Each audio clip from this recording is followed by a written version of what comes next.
গল্পের শুরুতে আমরা তেতসুয়া নামের একজন ছেলেকে দেখতে পাই। ছোটবেলা থেকেই নিজের মায়ের কাছেই অবহেলা আর খারাপ ব্যবহার সহ্য করতে হতো তাকে, কারণ জন্মের সময় তার জাদুকরী শক্তি ছিল অনেক দুর্বল। এই কারণেই তার মা মনে করত তেতসুয়া একদিন পরিবারের জন্য লজ্জার কারণ হবে, তাই জন্মের আগেও বহুবার তাকে শেষ করে দেওয়ার চেষ্টা করেছিল সে। কিন্তু সবকিছু বদলে যায় তেতসুয়ার 4 বছর বয়সে। সেদিন তার মা একটা ভয়ঙ্কর আর নিষিদ্ধ জাদুকরী পরীক্ষা করার সিদ্ধান্ত নেয়। এটা ছিল এমন এক অবৈধ রিচুয়াল যার উদ্দেশ্য ছিল তেতসুয়াকে পৃথিবীর সবচেয়ে শক্তিশালী শিশু বানানো, তার জাদুর ক্ষমতাকে বাড়িয়ে তোলা, তার শক্তির ধরন পুরোপুরি বদলে দেওয়া আর তাকে সর্বোচ্চ সীমায় পৌঁছে দেওয়া। কিন্তু এ ধরনের রিচুয়াল অনেক সময় নিয়ন্ত্রণের বাইরে চলে যায়। আমরা দেখি তেতসুয়া অপারেশন রুমে ভয় কাঁপছে আর কাঁদতে কাঁদতে বলছে তাকে ছেড়ে দিতে, কিন্তু কেউ তার কথা শুনল না। কিছুক্ষণ পর থেকেই তাকে বন্দির মতো রাখা শুরু হলো। পরিবারের লোকজন তাকে মানুষের মতো না দেখে পরীক্ষাগারের ইঁদুরের মতো ব্যবহার করত, এমনকি নিজের পরিবারের দাসের মতো জীবন কাটাতে হতো তাকে পরিবারের ব্যক্তিগত বডিগার্ড হিসেবেও ব্যবহার করা হতো। আর এখান থেকেই শুরু হয় তার আসল গল্প।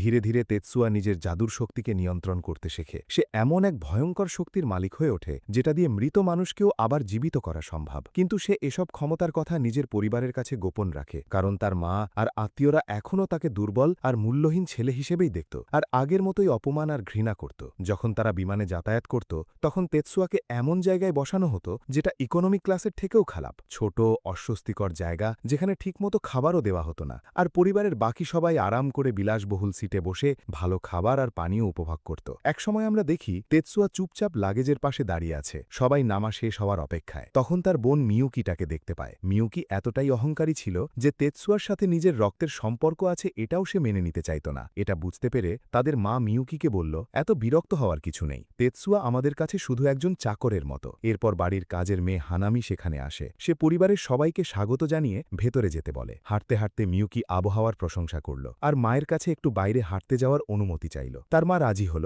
তবে একটা অদ্ভুত শর্তে, তেতসুয়াকেও তার সাথে যেতে হবে। মিউকি এটা শুনে স্পষ্টই বিরক্ত হয়েছিল, কিন্তু তবুও মায়ের কথা মেনে নেয়। বাগানের মধ্যে হাঁটতে হাঁটতে সে নানা কথা ভাবতে শুরু করল। তেতসুয়া রক্তের সম্পর্কের দিক থেকে মিউকির ভাই হলেও মিউকি কখনো তাকে সত্যিকারের ভাই হিসেবে মনে করেনি। হাঁটতে হাঁটতে নানা চিন্তার মধ্যে ছিল সে। হঠাৎ তেতসুয়া তাকে টেনে পিছনে সরিয়ে নেয়। ঠিক তখনই সামনে থাকা 3 জন সৈন্যের সাথে ধাক্কা লাগতে যাচ্ছিল। সেই সৈন্যগুলো মিউকিকে বিরক্ত করতে শুরু করল, এমনকি তার গায়ে হাত দেওয়ার চেষ্টাও করছিল। কিন্তু তেতসুয়া চুপ করে দাঁড়িয়ে থাকেনি। সে শান্তভাবে মিউকিকে নিজের পিছনে সরিয়ে রেখে লোকগুলোকে ঝামেলা না করতে বলে চলে যেতে বলল। একজন সৈন্য এটা অপমান হিসেবে নিল। সে রেগে গিয়ে তেতসুয়ার দিকে জোরে ঘুষি ছুঁড়ে মারল, কিন্তু সবাই অবাক হয়ে গেল, কারণ তেতসুয়া খুব সহজেই সেই ঘুষি আটকে দিল। এমন দৃশ্য দেখে মিউকিও অবাক হয়ে যায়। এরপর সৈন্যগুলো একসাথে আক্রমণ শুরু করল, কিন্তু তেতসুয়া সব আঘাত এড়িয়ে গেল আর ঠেকিয়ে দিল। তারপর একটাই আঘাতে একজনকে মাটিতে ফেলে অজ্ঞান করে দিল। বাকিরা ভয় পেয়ে সঙ্গে সঙ্গে পালিয়ে গেল। সবকিছু শান্ত হওয়ার পর তেতসুয়া আস্তে করে মিউকির হাত ধরল আর হালকা একটা হাসি দিল। সেই প্রথমবার মিউকি নিজের ভাইয়ের আসল শক্তিটা অনুভব করল। তার ভেতরে যেন কিছু একটা বদলে যেতে শুরু করল। বাড়িতে ফিরে মিউকি উত্তেজিত হয়ে হানামিকে বলল যে তার ভাই তাকে বাঁচিয়েছে, কিন্তু তেতসুয়া মাঝখানে বলল, আমি শুধু আমাকে দেওয়া দায়িত্ব পালন করেছি। তাদের মা এটা শুনে খুশি হলেন, কারণ তেতসুয়া এখনও নিজেকে মিউকির চাকর হিসেবেই দেখছে। কিন্তু কথাটা মিউকির খুব খারাপ লাগলো। নিজের ভাইকে এত ঠান্ডাভাবে ব্যবহার করা আর পরিবারের কেউ তাকে আপন বলে না মানা, সবকিছু তার মনে কষ্ট দিতে লাগলো। কিছুক্ষণ পরে হানামি এসে জানাল তাদের মা অসুস্থ, তাই আজ রাজকীয় অনুষ্ঠানে মিউকিকেই যেতে হবে তার জায়গায়। মিউকি রাজি হল, তবে শর্ত দিল তেতসুয়াও তার সাথে যাবে। দুজন যখন গাড়িতে করে যাচ্ছিল, দূর থেকে হানামি তাদের দিকে তাকিয়েছিল। তার মনে হচ্ছিল যদি একদিন ভাই বোনের সম্পর্কটা আবার আগের মতো ভালো হয়ে যেত। অনুষ্ঠানে পৌঁছানোর পর তাদের চাচা সেখানে অপেক্ষা করছিলেন। আগের মতোই তেতসুয়াকে কেউ গুরুত্ব দিল না। সবাই শুধু মিউকির সাথেই কথা বলছিল আর অতিথিদের সাথে পরিচয় করিয়ে দিচ্ছিল। এই সময় তাদের কাজিনরা এসে তেতসুয়ার খোঁজ করল। তাকে দেখেই তারা দৌড়ে গিয়ে খুব আপনভাবে কথা বলতে শুরু করল। এটা দেখে তাদের বাবা ভীষণ রেগে গেলেন, কারণ তার ছেলেরা পরিবারের আসল উত্তরাধিকারীকে বাদ দিয়ে তেতসুয়ার মতো অপমানিত একজনের সাথে এত ভালো ব্যবহার করছে। কিন্তু তখন একটা অদ্ভুত ঘটনা ঘটল। তেতসুয়া হাসল, সত্যিকারের একটা হাসি। এটা মিউকির মনে কষ্ট দিল, কারণ সে কখনো তার দিকে এমন হাসি দেখেনি। পরে জানা গেল তেতসুয়ার পরিবার পুরো জাপানের সবচেয়ে শক্তিশালী জাদুকর পরিবার। তবুও শুধু দুর্বল জাদুশক্তির কারণে তারা তেতসুয়াকে একেবারে তুচ্ছ মানুষ মনে করত। ছোটবেলা থেকেই মিউকি এসব দেখে এসেছে, আর সেসবের প্রভাবেই সেও ভাইয়ের সাথে খারাপ ব্যবহার করত। এভাবেই কয়েক সপ্তাহ কেটে গেল। একদিন মিউকি একটা নৌকায় বসে সুন্দর প্রাকৃতিক দৃশ্যের ছবি তুলছিল। মিউকি তখন তার ভাইকে বলল তার সাথে একটা ছবি তুলতে। প্রথমে তেতসুয়া রাজি হয়নি, কিন্তু মিউকি যখন সেটা আদেশের সুরে বলল তখন সে আর না করতে পারল না। তাদের মাও অনুমতি দিলেন। ছবি তোলার ঠিক আগে মিউকি হালকা করে হাসল। ঠিক তখনই হঠাৎ নৌকাটা অস্বাভাবিকভাবে কাঁপতে শুরু করল আর খুব দ্রুত গতিতে ছুটতে লাগল। কিছুক্ষণ পর ক্যাপ্টেন এসে জানালেন একটা সাবমেরিন তাদের পিছু নিয়েছে এবং ইতোমধ্যে 2টো মিসাইল ছুড়ে মেরেছে। আর এখানেই আবার সামনে এলো তেতসুয়ার আসল শক্তি। সে শুধু হাত তুলল আর মুহূর্তের মধ্যে মিসাইল 2টো থেমে গেল। তারপর সে সেগুলো ভেঙে টুকরো টুকরো করে ধ্বংস করে দিল। এটা দেখে মিউকি মনে মনে অবাক হয়ে গেল। পরে জানা গেল তেতসুয়ার পরিবার পুরো জাপানের সবচেয়ে শক্তিশালী জাদুকর পরিবার। তবুও শুধু দুর্বল জাদুশক্তির কারণে তারা তেতসুয়াকে একেবারে তুচ্ছ মানুষ মনে করত। ছোটবেলা থেকেই মিউকি এসব দেখে এসেছে আর সেসবের প্রভাবেই সেও ভাইয়ের সাথে খারাপ ব্যবহার করত। এভাবেই কয়েক সপ্তাহ কেটে গেল। একদিন মিউকি একটা নৌকায় বসে সুন্দর প্রাকৃতিক দৃশ্যের ছবি তুলছিল। মিউকি তখন তার ভাইকে বলল তার সাথে একটা ছবি তুলতে। প্রথমে তেতসুয়া রাজি হয়নি, কিন্তু মিউকি যখন সেটা আদেশের সুরে বলল তখন সে আর না করতে পারল না। তাদের মাও অনুমতি দিলেন। ছবি তোলার ঠিক আগে মিউকি হালকা করে হাসল। ঠিক তখনই হঠাৎ নৌকাটা অস্বাভাবিকভাবে কাঁপতে শুরু করল আর খুব দ্রুত গতিতে ছুটতে লাগল। কিছুক্ষণ পর ক্যাপ্টেন এসে জানালেন একটা সাবমেরিন তাদের পিছু নিয়েছে এবং ইতোমধ্যে 2টো মিসাইল ছুড়ে মেরেছে। আর এখানেই আবার সামনে এলো তেতসুয়ার আসল শক্তি। সে শুধু হাত তুলল আর মুহূর্তের মধ্যে মিসাইল 2টো থেমে গেল। তারপর সে সেগুলো ভেঙে টুকরো টুকরো করে ধ্বংস করে দিল। এটা দেখে মিউকি মনে মনে অবাক হয়ে গেল, কারণ সব জাদুকরই জাদু ব্যবহার করার জন্য সিএডি নামের একটা বিশেষ ডিভাইস ব্যবহার করে, কিন্তু তেতসুয়া কোনো ডিভাইস ছাড়াই জাদু ব্যবহার করল। এরপর দৃশ্য বদলে যায়। নৌবাহিনীর কমান্ডার তেতসুয়ার মায়ের সাথে কথা বলছিলেন। তিনি দুঃখ প্রকাশ করে বললেন তার বাজেট এত কম যে মিসাইল হামলার তদন্ত চালানো সম্ভব না। কিন্তু তেতসুয়ার মা শান্তভাবে বললেন এটা নিয়ে চিন্তা করার দরকার নেই। সেখান থেকে বের হওয়ার সময় তারা আবার সেই 3জন সৈন্যের সাথে দেখা করে যারা আগে মিউকিকে বিরক্ত করেছিল। কমান্ডার তাদের চিনতে পারলেন। এরপর তিনি তেতসুয়ার কাছে ক্ষমা চাইলেন এবং তাকে তাদের ঘাঁটির এক গোপন অনুষ্ঠানে আমন্ত্রণ জানালেন। কিছুদিন পর মিউকির ভ্রমণের প্রস্তুতি শুরু হলো। তখন তাদের মা তেতসুয়াকে বললেন মিউকি না থাকা অবস্থায় যেন সে কমান্ডারের আমন্ত্রণ গ্রহণ করে এবং সেখানে ট্রেনিং নেয়। কিন্তু মিউকি জোর করে বলল সেও যাবে। সে বলল আমি নিজের চোখে দেখতে চাই ও আসলেই ভালো বডিগার্ড কিনা। অনেক অনুরোধ করার পর তাদের মা রাজি হলেন, তবে একটা শর্ত দিলেন। তেতসুয়াকে মিউকিকে তার রাজকীয় উপাধি দিয়ে নয়, সরাসরি নাম ধরে ডাকতে হবে, কারণ বাইরে কেউ যেন বুঝতে না পারে যে পরিবারের মধ্যে তাকে কতটা খারাপভাবে দেখা হয়। অনেকক্ষণ হাঁটার পর তারা সৈন্যদের ট্রেনিং ঘাঁটিতে পৌঁছল। জায়গাটা বেশ অদ্ভুত ছিল। সেখানে সবাই কোনো জাদু ব্যবহার না করে কঠিন শারীরিক অনুশীলন করছিল। কমান্ডার তেতসুয়াকে তার এক সৈন্যের সাথে লড়াই করার প্রস্তাব দিলেন। তেতসুয়া রাজি হয়ে গেল। প্রথম প্রতিপক্ষ ছিল একজন বিশ্ব চ্যাম্পিয়ন বক্সার। লোকটা ভদ্রভাবে বলল সে তেতসুয়ার উপর বেশি জোর প্রয়োগ করবে না, কিন্তু ম্যাচ শুরু হওয়ার পরই সে ঝাঁপিয়ে পড়ল। আর তেতসুয়া অবিশ্বাস্য দ্রুততায় তার সব ঘুষি এড়িয়ে গেল। তারপর এক আঘাতেই তাকে মাটিতে ফেলে দিল। এরপর এলো আরেক সৈন্য যে তার ভয়ঙ্কর দ্রুত কিকের জন্য পরিচিত ছিল, কিন্তু তেতসুয়া এবারও সব আক্রমণ এড়িয়ে গেল এবং সুযোগ বুঝে এমন একটা আঘাত করল যেটা প্রতিপক্ষ ঠেকাতেই পারল না। শেষ চেষ্টা হিসেবে সেই সৈন্য তার সবচেয়ে শক্তিশালী কৌশল ব্যবহার করল, কিন্তু তেতসুয়া সেটাও উল্টো তার উপর ফিরিয়ে দিল এবং খুব সহজেই তাকে হারিয়ে দিল। সবশেষে সামনে এগিয়ে এলো তৃতীয় সৈন্যটা, সেই লোক যে আগে মিউকিকে বিরক্ত করেছিল। মিউকি ভয় পেয়ে গেল। সে তেতসুয়াকে থামতে বলল, কিন্তু তেতসুয়া এবার আর তার কথা শুনল না। সৈন্যটা এবার নিজের আক্রমণে জাদুর শক্তি ব্যবহার করল এবং তেতসুয়ার দিকে ঝাঁপিয়ে পড়ল, কিন্তু একদম শেষ মুহূর্তে তেতসুয়া সরে গেল আর একটা বিশেষ জাদু ব্যবহার করে লোকটার ভারসাম্য নষ্ট করে দিল। তারপর একটাই আঘাত করল আর সাথে সাথেই লড়াই শেষ। সৈন্যটা কিছুক্ষণ হতভম্ব হয়ে দাঁড়িয়ে রইল। পরে উঠে তেতসুয়ার জয়ের কথা মেনে নিল। সে নিজের পরিচয় দিয়ে বলল যে সে ন্যাশনাল এয়ারফোর্সের সদস্য। এরপর হেসে বলল কখনো বোর লাগলে আমাকে ডাক দিও। 3 দিন পর তেতসুয়াকে বাড়িতে শান্তভাবে বসে অ্যানিমে দেখতে দেখা গেল। মিউকি পাশ দিয়ে যেতে যেতে ভাবছিল ছেলেটা সবসময় বাইরে না গিয়ে কেন অ্যানিমে নিয়েই পড়ে থাকে। এদিকে হঠাৎ সিভিল ডিফেন্স বাহিনী ঘোষণা দিল তাদের শেষ যুদ্ধ জাহাজটাও ধ্বংস হয়ে গেছে আর শত্রুপক্ষ দ্রুত এগিয়ে আসছে। চারদিকে আতঙ্ক ছড়িয়ে পড়ল। সেই বিশৃঙ্খলার মধ্যেই মিউকি নিজের বরফের জাদু ব্যবহার করে একজন আক্রমণকারীকে মেরে ফেলল। নিজের সঙ্গীর মৃত্যু দেখে আরেক সৈন্য রেগে গিয়ে মিউকি আর পুরো পরিবারের দিকে গুলি চালাতে শুরু করল। চারপাশের দেয়াল ভেঙে পড়তে লাগল আর হামলাকারী হঠাৎ অদৃশ্য হয়ে গেল। ঠিক তখনই তেতসুয়া বাকি সৈন্যদের ওপর ঝাঁপিয়ে পড়ল। মুহূর্তের মধ্যে সবাইকে শেষ করে দিয়ে সে দৌড়ে মিউকির কাছে চলে এলো। সে নিজের হাত মিউকির বুকের ওপর রাখল, তারপর তার সবচেয়ে শক্তিশালী জাদু ব্যবহার করল। কাঁপা গলায় বলতে লাগল মিউকি চোখ খোলো প্লিজ। মিউকি তখন বুঝতে পারছিল তার মৃত্যু খুব কাছে চলে এসেছে। শেষ মুহূর্তে তার শুধু একটা আফসোস হচ্ছিল, সে কখনো নিজের ভাইয়ের কাছে ক্ষমা চাইতে পারেনি। তার জাদুর শক্তি ধীরে ধীরে মিলিয়ে যাচ্ছিল। ঠিক তখনই হঠাৎ তার শরীরের চারপাশে উজ্জ্বল এক জাদু বৃত্ত তৈরি হল। তারপর অবিশ্বাস্য কিছু ঘটল। তার ক্ষতগুলো ধীরে ধীরে সেরে উঠতে শুরু করল। মিউকি মনে মনে অবাক হয়ে ভাবল তাহলে কি সত্যিই আমার ভাই পৃথিবীর সবচেয়ে ভয়ঙ্কর জাদু আয়ত্ত করেছে। কিছুক্ষণ পর সে চোখ খুলল, সামনে মিউকিকে দেখতে পেল আর জীবনে প্রথমবার তেতসুয়া তাকে জড়িয়ে ধরল। মিউকিও তাকে শক্ত করে জড়িয়ে ধরল। এরপর উঠে দাঁড়িয়ে যখন সে নিজের মায়ের নিথর দেহটা দেখল তখন তেতসুয়া নিজের পিস্তল বের করে তার দিকে তাক করল। তারপর আবার জাদু ব্যবহার করে তার ক্ষত সারাতে শুরু করল, যেন তাকেও ফিরিয়ে আনতে পারে। একই সাথে সে হোনামির চিকিৎসাও করছিল, কিন্তু হোনামি পুরোপুরি শকে চলে গিয়েছিল, কারণ এই পৃথিবীতে এমন কোনো জাদু নেই যা মৃত্যুর ৩০ মিনিট পরে কাউকে আবার জীবিত করতে পারে। মিউকিও তাকে শক্ত করে জড়িয়ে ধরল। এরপর উঠে দাঁড়িয়ে যখন সে নিজের মায়ের নিথর দেহটা দেখল তখন তেতসুয়া নিজের পিস্তল বের করে তার দিকে তাক করল। তারপর আবার জাদু ব্যবহার করে তার ক্ষত সারাতে শুরু করল, যেন তাকেও ফিরিয়ে আনতে পারে। একই সাথে সে হোনামির চিকিৎসাও করছিল, কিন্তু হোনামি পুরোপুরি শকে চলে গিয়েছিল, কারণ এই পৃথিবীতে এমন কোনো জাদু নেই যা মৃত্যুর ৩০ মিনিট পরে কাউকে আবার জীবিত করতে পারে। কিছুক্ষণ পর সেনাবাহিনীর কমান্ডার এসে নিজের সৈন্যদের বিদ্রোহের জন্য ক্ষমা চাইলেন, কিন্তু তিনি জানালেন বিশাল এক যুদ্ধজাহাজের বহর তাদের দিকে এগিয়ে আসছে, আর তাদের প্রতিরক্ষা বাহিনীর প্রায় ৮০% ধ্বংস হয়ে গেছে।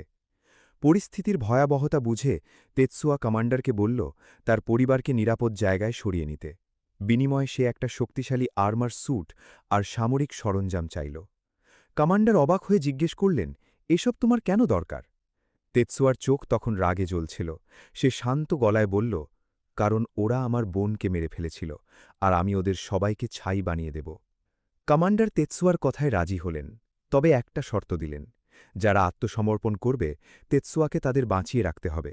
কিন্তু তেতসুয়া ঠান্ডা গলায় বলল, ওরা আত্মসমর্পণেরও অধিকার রাখে না। এই কথা বলে সে হাঁটতে শুরু করল। মিউকিও দৌড়ে তার পিছনে গেল। সে বারবার অনুরোধ করছিল, প্লিজ যেও না, আমার জন্য নিজের জীবন ঝুঁকিতে ফেলো না। কিন্তু তেতসুয়া দৃঢ় গলায় বলল, আমি এটা নিজের ইচ্ছাতেই করছি। যে আমার বোনের ক্ষতি করবে তাকে শেষ করে দেওয়ার শপথ নিয়েছি। সেটা না করা পর্যন্ত আমি থামব না। এরপর সে আরও বলল, এই পৃথিবী আমার কাছে সবচেয়ে মূল্যবান একটাই জিনিস, আমার ছোট বোন। মিউকি অবাক হয়ে জিজ্ঞেস করল, তুমি এসব কি বলছ? তখন সে বুঝতে পারল তেতসুয়া না চেয়েই নিজের একটা গোপন কথা বলে ফেলেছে। কিন্তু সে থামল না, শান্তভাবে বলল, সময় হয়ে গেছে তোমার সত্যিটা জানার। চলে যাওয়ার আগে সে পিছনে না তাকিয়েই বলল, এই পুরো পৃথিবী আমার কাছে কোনো মূল্য নেই যদি আমার বোন না থাকে। সেই আমার সবকিছু। তাকে বাঁচানোর জন্য যদি পুরো পৃথিবী পুড়িয়ে ফেলতে হয় তাও আমি করব। এরপর সে সামনে এগিয়ে গেল, আর সেনাবাহিনীর যুদ্ধবিমানগুলো উড়তে শুরু করল। শত্রুপক্ষের বিশাল যুদ্ধজাহাজের বহর দ্বীপে পৌঁছানোর পর তারা আক্রমণ শুরু করল। তেতসুয়ার দিকে গুলি ছোড়া মাত্রই সে নিজের অস্ত্র ব্যবহার করল। মুহূর্তের মধ্যে সব গুলি বাতাসে মিলিয়ে গেল। শুধু তাই নয়, সে নিজের ভয়ঙ্কর ক্ষমতা দিয়ে শত্রুদের অস্তিত্বই মুছে ফেলতে লাগল। আরও অবাক করা ব্যাপার হল, সে একই সাথে নিজের মৃত সাথীদেরও আবার জীবিত করতে শুরু করল।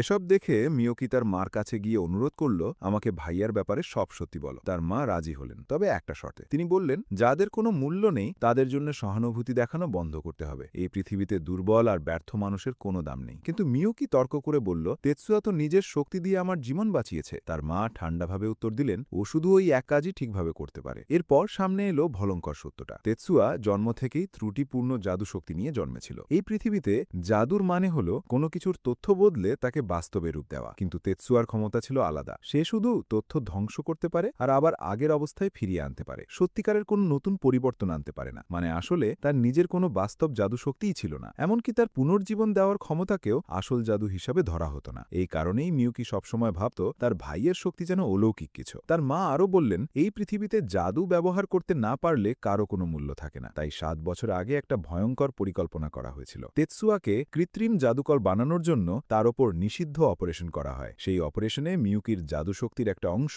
তার মস্তিষ্কে বসিয়ে দেওয়া হয়েছিল। কিন্তু সেই অপারেশন তার মনকেও বদলে দেয়। তার ভেতর থেকে মানুষের স্বাভাবিক অনুভূতিগুলো প্রায় পুরোপুরি মুছে যায়। প্রচণ্ড রাগ, গভীর দুঃখ, ঘৃণা, ভালোবাসা, এমনকি সাধারণ মানুষের আবেগও সে আর ঠিকভাবে অনুভব করতে পারত না। শেষ পর্যন্ত তেতসুয়ার ভেতরে শুধু একটাই অনুভূতি বেঁচেছিল, জাদু ব্যবহার করার একটা উদ্দেশ্য। বহু বছর বছর ধরে তার জাদুর কোনো মূল্য ছিল না। প্রতিদিন কঠিন ট্রেনিং করানো হতো তাকে, শুধু পরিবারের কাজে লাগার মতো একজন রক্ষী বানানোর জন্য। এই সত্য জানার পর মিয়োকি বুঝতে পারল একই অপারেশনের কারণে তার মাও নিজের আবেগ অনেকটাই হারিয়ে ফেলেছিলেন। তার মা শান্ত গলায় বললেন, তেতসুয়া শুধু একটা অনুভূতিই কখনো হারায়নি, তার ছোট বোনের প্রতি ভালোবাসা। সে নিজের পুরো জীবনটা কাটিয়েছে তোমার জীবনটা ভালো করার জন্য। হয়তো এই পৃথিবীতে শুধু তেতসুয়াই আমাকে সত্যিকারের মা হিসাবে দেখেছিল। সব সত্য জানার পর মিয়োকির মনে অপরাধবোধ জন্ম নিল। সে ভাবতে লাগল এতদিন ভাইয়ের সাথে যে খারাপ ব্যবহার করেছে তার জন্য কোনোদিন ক্ষমা পাওয়ার যোগ্য হবে কিনা। এদিকে শত্রুপক্ষের বাকি 6টা যুদ্ধজাহাজ দ্রুত দ্বীপের দিকে এগিয়ে আসছিল। তেতসুয়া তখন পুরো প্রস্তুত।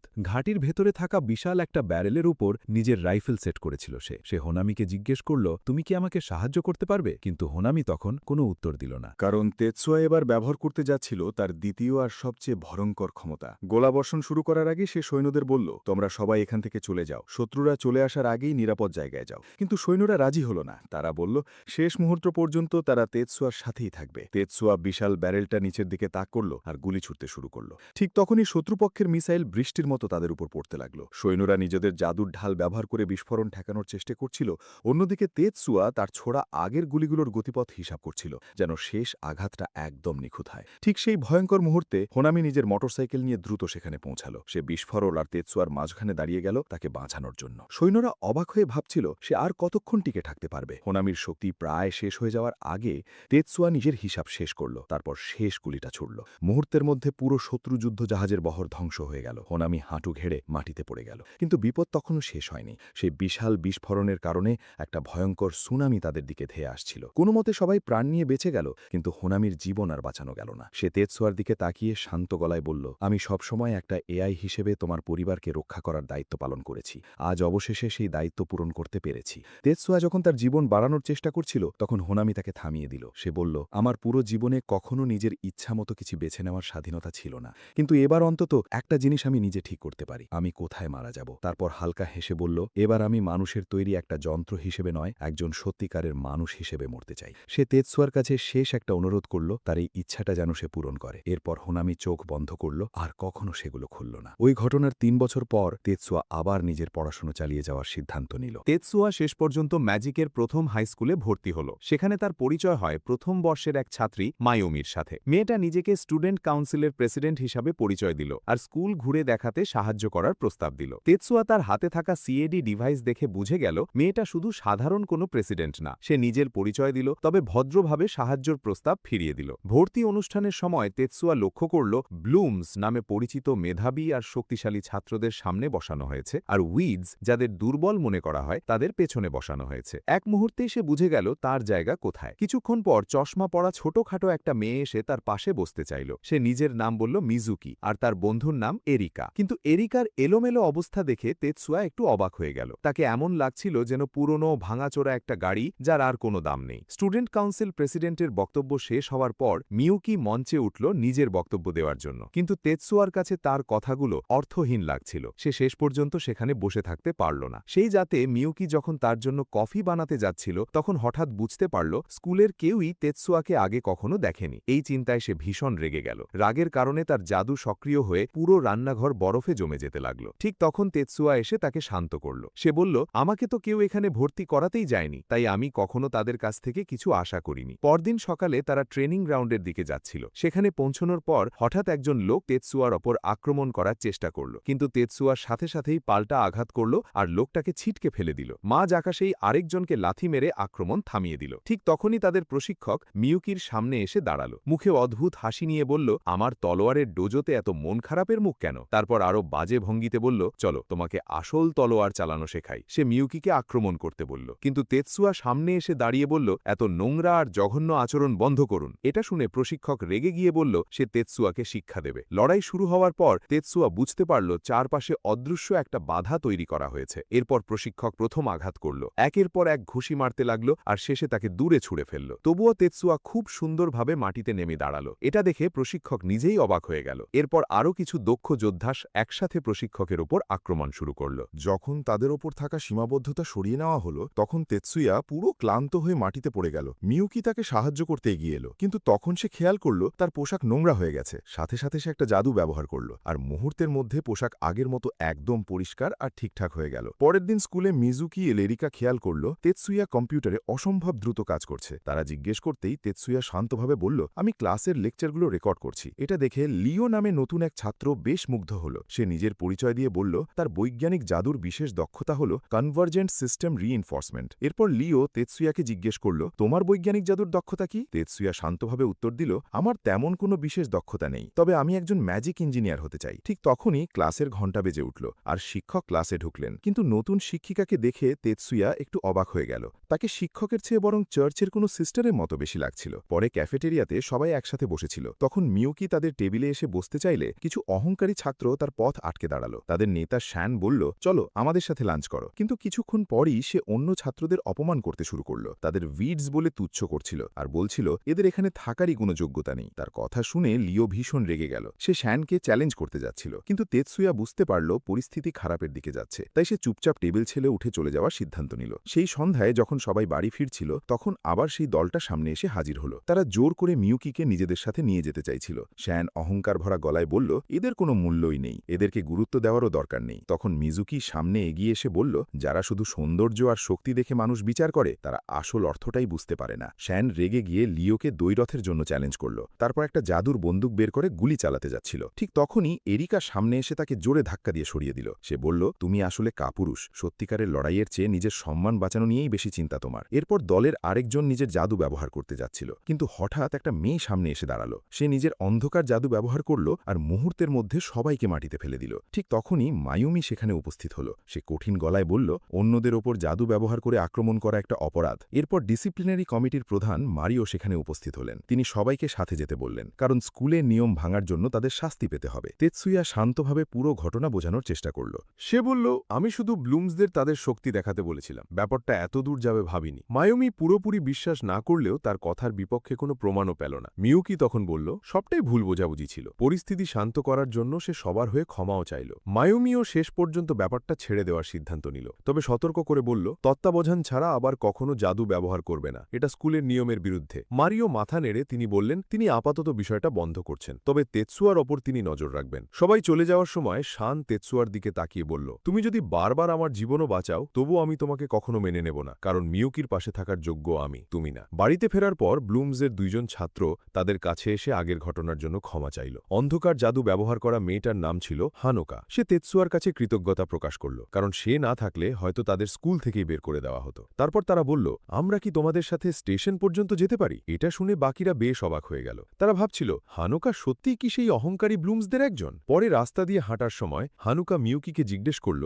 তুমি তোমার সিএডি এত নিখুঁতভাবে ক্যালিব্রেট করো কিভাবে? মিউকি উত্তর দিল, তেতসুয়া সিএডি নিয়ে অনেক এক্সপার্ট, ও খুব নিখুঁতভাবে এগুলো কেক করতে পারে। এরিকা তখন তেতসুয়ার দিকে তাকিয়ে বলল, তাহলে আমার ডিভাইসটাও একটু দেখে দেবে? তেতসুয়ার ডিভাইসটা পরীক্ষা করে বিরক্ত মুখে বলল, এটা তোমার মুখের চেয়েও বেশি অকাজের, সবসময় নিজেকে অসহায় দেখানোর চেষ্টা বন্ধ করো। পরের দিন মায়ুমি তেতসুয়া আর মিউকিকে দুপুরে তার সাথে দেখা করতে বলল। তারা স্টুডেন্ট কাউন্সিলে পৌঁছানোর পর মায়ুমি জানালো, প্রতি বছর নতুন ছাত্রদের মধ্যে একজনকে কাউন্সিলে নেওয়া হয়, আর এবার সে মিউকিকে সেই সুযোগ দিতে চায়। কিন্তু মিউকি সবাইকে অবাক করে দিয়ে তেতসুয়ার নাম প্রস্তাব করল। সে বলল, পরীক্ষায় ওর পারফরমেন্স আমার থেকেও ভালো ছিল, আসলে ও আমার চেয়ে অনেক বেশি জিনিয়াস। তারপর সে প্রস্তাব দিল যেন দুজনকেই কাউন্সিলে নেওয়া হয়। ঠিক তখন মারি বললেন, ডিসিপ্লিনারি কমিটিতে এখনও একটা জায়গা খালি আছে, আর তেতসুয়া সেই পদের জন্য উপযুক্ত হবে। মায়ুমিও সাথে সাথে তাতে সম্মতি দিল। কিছুক্ষণ পর ঘণ্টা বেজে উঠল। মারি বললেন, পরে সবাই যেন ম্যাজিক ট্রেনিং রুমে দেখা করে। সেখানে এরিকা প্রথমে সিস্টেম চালু করে আর নিজের মতে ঠিকঠাক গতিতে ডিভাইস ব্যবহার করতে লাগল। কিন্তু তেতসুয়ার পালায় আসার পর তার মনে হল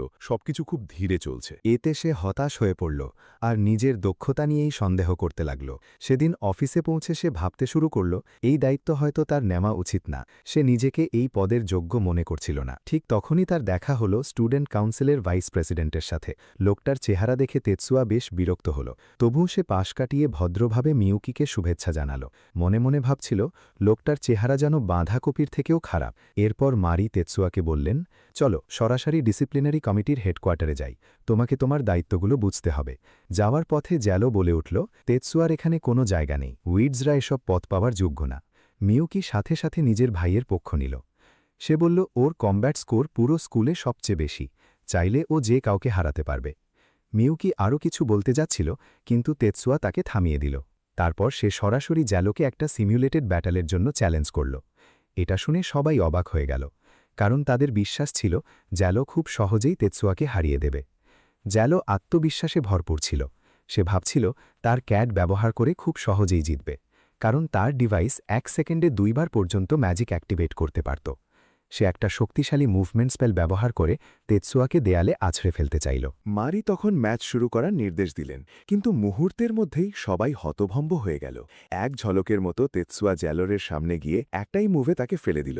কেউই বুঝতে পারছিল না সে এত দ্রুত কিভাবে সামনে চলে এলো। মারি ঘোষণা করলেন তেতসুয়া বিজয়ী। কেউ কেউ অবাক হয়ে বলছিল সে কি ভূত নাকি। মারি জিজ্ঞেস করলেন, তুমি কি কোনো সেলফ অ্যাক্সিলারেশন স্পেল ব্যবহার করেছ? তেতসুয়া শান্তভাবে বলল, না, এটা কোনো জাদু না, এটা ছিল শুধু শারীরিক মুভমেন্ট। মিউকি বলল, ও মাস্টার নিনজুৎসুর কাছে ট্রেনিং নিয়েছে। এটা শুনে মায়োমি জিজ্ঞেস করল, তাহলে কি এটা নিনজুৎসুর কোনো টেকনিক? তেতসুয়া ব্যাখ্যা করল, এটা আসলে একটা simple vibration spell, sky and wave ব্যবহার করা হয়েছে। শুনতে অদ্ভুত লাগলেও সে বুঝিয়ে বলল, শুধু স্কাই অ্যান্ড ওয়েভ দিয়ে কাউকে অজ্ঞান করা যায় না, যদি না সেটা ঠিকভাবে কনসেন্ট্রেট করা হয়। মায়োমি জিজ্ঞেস করল, তুমি এটা কিভাবে করলে? সুজুন উত্তর দিল, তেতসুয়া 3টে আলাদা ফ্রিকোয়েন্সিতে স্কাই অ্যান্ড ওয়েভ তৈরি করে জ্যালোরের দিকে পাঠিয়েছে। সেগুলো একসাথে রেজোনেট করে ভয়ঙ্কর মোশন সিকনেস তৈরি করেছে। এটা শুনে সবাই অবাক হয়ে গেল। তারা প্রশ্ন করল, এত দক্ষতা থাকা সত্ত্বেও তার ইভ্যালুয়েশন এত কম কেন? তেতসুয়া বলল, এই স্কুলের গ্রেডিং সিস্টেমটাই খারাপ, আমার অনেক ক্ষমতার টেস্টেই ধরা পড়ে না। জ্যালো স্বীকার করল, আমি শুধু কাস্টিং স্পিডের উপর ভিত্তি করে পাশ করেছি। সে মিউকির কাছে ক্ষমা চাইল ভুল বোঝার জন্য, কিন্তু লজ্জার কারণে তেতসুয়ার কাছে ক্ষমা চাইতে পারল না, তাই চুপচাপ চলে গেল। সেই রাতে মিউকি তেতসুয়াকে বলল তার ক্যাড আপগ্রেড করে দিতে, কারণ সে আরও অ্যাডভান্স মিশনে যেতে চায়। তেতসুয়া রাজি হয়ে দ্রুত ডিভাইসটা পরীক্ষা করতে লাগল, কিন্তু সাধারণ মানুষের মতো ঘুমাতে যাওয়ার বদলে মিউকি হঠাৎ অদ্ভুতভাবে আচরণ করতে শুরু করল। সে নিজেকে দুষ্টু শয়তান হিসেবে রোল প্লে করতে লাগল আর বলল, তুমি কি আমার সাথে কোনো প্ল্যান করতে চাও? সে এমনকি জিজ্ঞেস করল মায়ুমিকে নিয়ে এসে রাতে থাকতে দেবে কিনা। তেতসুয়া মনে মনে ভাবল সে নিশ্চয়ই কিছু অদ্ভুত কিছু খেয়ে ফেলেছে। হঠাৎ সে নিজের ক্যাড শক্ত করে ধরে বলল, আমি এটা নিজের কাছেই রাখব, আমরা দুজন মিলে আমাদের ইভিল প্ল্যান করব। তারপর সে তেতসুয়ার উপর একটা স্পেল ব্যবহার করল আর সে অজ্ঞান হয়ে গেল। জ্ঞান ফেরার পর দেখল তার ম্যাজিক সিকোয়েন্স আগেই লোড হয়ে গেছে। চোখ খুলতেই মিউকি তাকে বলল, গুড মর্নিং। সেদিন মারি আনুষ্ঠানিকভাবে তেতসুয়াকে ডিসিপ্লিনারি কমিটির নতুন সদস্যদের সাথে পরিচয় করিয়ে দিলেন। তারপর তাদের টহল শুরু করতে বললেন এবং সতর্ক করলেন যেন নতুন পাওয়ার কখনো অপব্যবহার না করে। তেতসুয়া টহল দিতে গিয়ে কিছু ছাত্র এরিকাকে জোর করে তাদের ক্লাবে যোগ দিতে বাধ্য করার চেষ্টা করছে। তেতসুয়া সেখানে নিজের ক্যাড ব্যবহার করে দ্রুত হস্তক্ষেপ করল। আক্রমণকারীদের সহজেই কাবু করে সে এরিকাকে সেখান থেকে নিরাপদে নিয়ে গেল। এরিকা স্বীকার করল সে একা থাকতে একদমই পছন্দ করে না, তাই তারা দুজন একসাথে কেন্দ্র ক্লাবের দিকে গেল। সেখানে গিয়ে তারা দেখল 2টা দল ট্রেনিং স্পেস নিয়ে তর্ক করছে। একজন অহংকারী ছেলে, যাকে সবাই পিগ বলে ডাকছিল, একজন মেয়েকে চ্যালেঞ্জ করল। মেয়েটার নাম মিয়াও, সে কেন্দ্র চ্যাম্পিয়নশিপে দ্বিতীয় হয়েছিল। ছেলেটা বলল সে কোনো জাদু ব্যবহার করবে না, কিন্তু মিয়াও সরাসরি বলে দিল, তুই মিথ্যাবাদী, জাদু ছাড়া তুই কিছুই পারবি না। তেতসুয়া পুরো ঘটনাটা রেকর্ড করছিল, বুঝতে পারছিল বিষয়টা বড় ঝামেলায় যেতে পারে। লড়াই শুরু হলে ছেলেটা আক্রমণ করল, কিন্তু মিয়াও তাকে সহজেই পরাজিত করল। সে বলল, এটা যদি সত্যিকারের যুদ্ধ হতো তাহলে আমি তোকে আগেই শেষ করে দিতাম। এতে ছেলেটা রেগে গিয়ে নিজের জাদু চালু করল। তার অস্ত্রটা ছিল vibration type magic weapon. Tetsuya বুঝে গেল এবার পরিস্থিতি বিপজ্জনক হয়ে যাচ্ছে। শেষ মুহূর্তে সে মিয়াওকে বাঁচিয়ে দিল এবং স্কাই অ্যান্ড ওয়েভ ব্যবহার করে শত্রুর অস্ত্র ঠান্ডা করে দিল। তারপর তাকে সহজেই ফেলে দিল। একজন ছাত্র তাকে ধরতে গেলে সে পালানোর চেষ্টা করল, আর সেই সময় আরও দুজন পরস্পরের সাথে ধাক্কা খেল। অন্যরা আক্রমণ করতে গেলে মিউকি সাহায্য করতে চাইল, কিন্তু তার কমান্ডার তাকে থামিয়ে দিলেন। এদিকে তেতসুয়া দ্রুতগতিতে ছাত্রদের মাঝখানে ঘুরে ঘুরে আঘাত করছিল, যেন একটা ঘূর্ণায়মান তীর। এটা দেখে ক্যাপ্টেন নিজেও অবাক হয়ে গেল। পরের দিন তেতসুয়াকে জানানো হলো জিমে আবার একটা মারামারি হয়েছে। সে সঙ্গে সঙ্গে সেখানে দৌড়ে গেল। গাছের মাঝ দিয়ে দৌড়ানোর সময় হঠাৎ একজন অজানা ব্যক্তি তার ওপর স্পেল ছুটতে চেষ্টা করল, কিন্তু তেতসুয়া আগেই বুঝে ফেলল স্পেলটা কী ছিল। সে মুহূর্তেই সোনিক ওয়েভ দিয়ে সেটাকে ভেঙে দিল।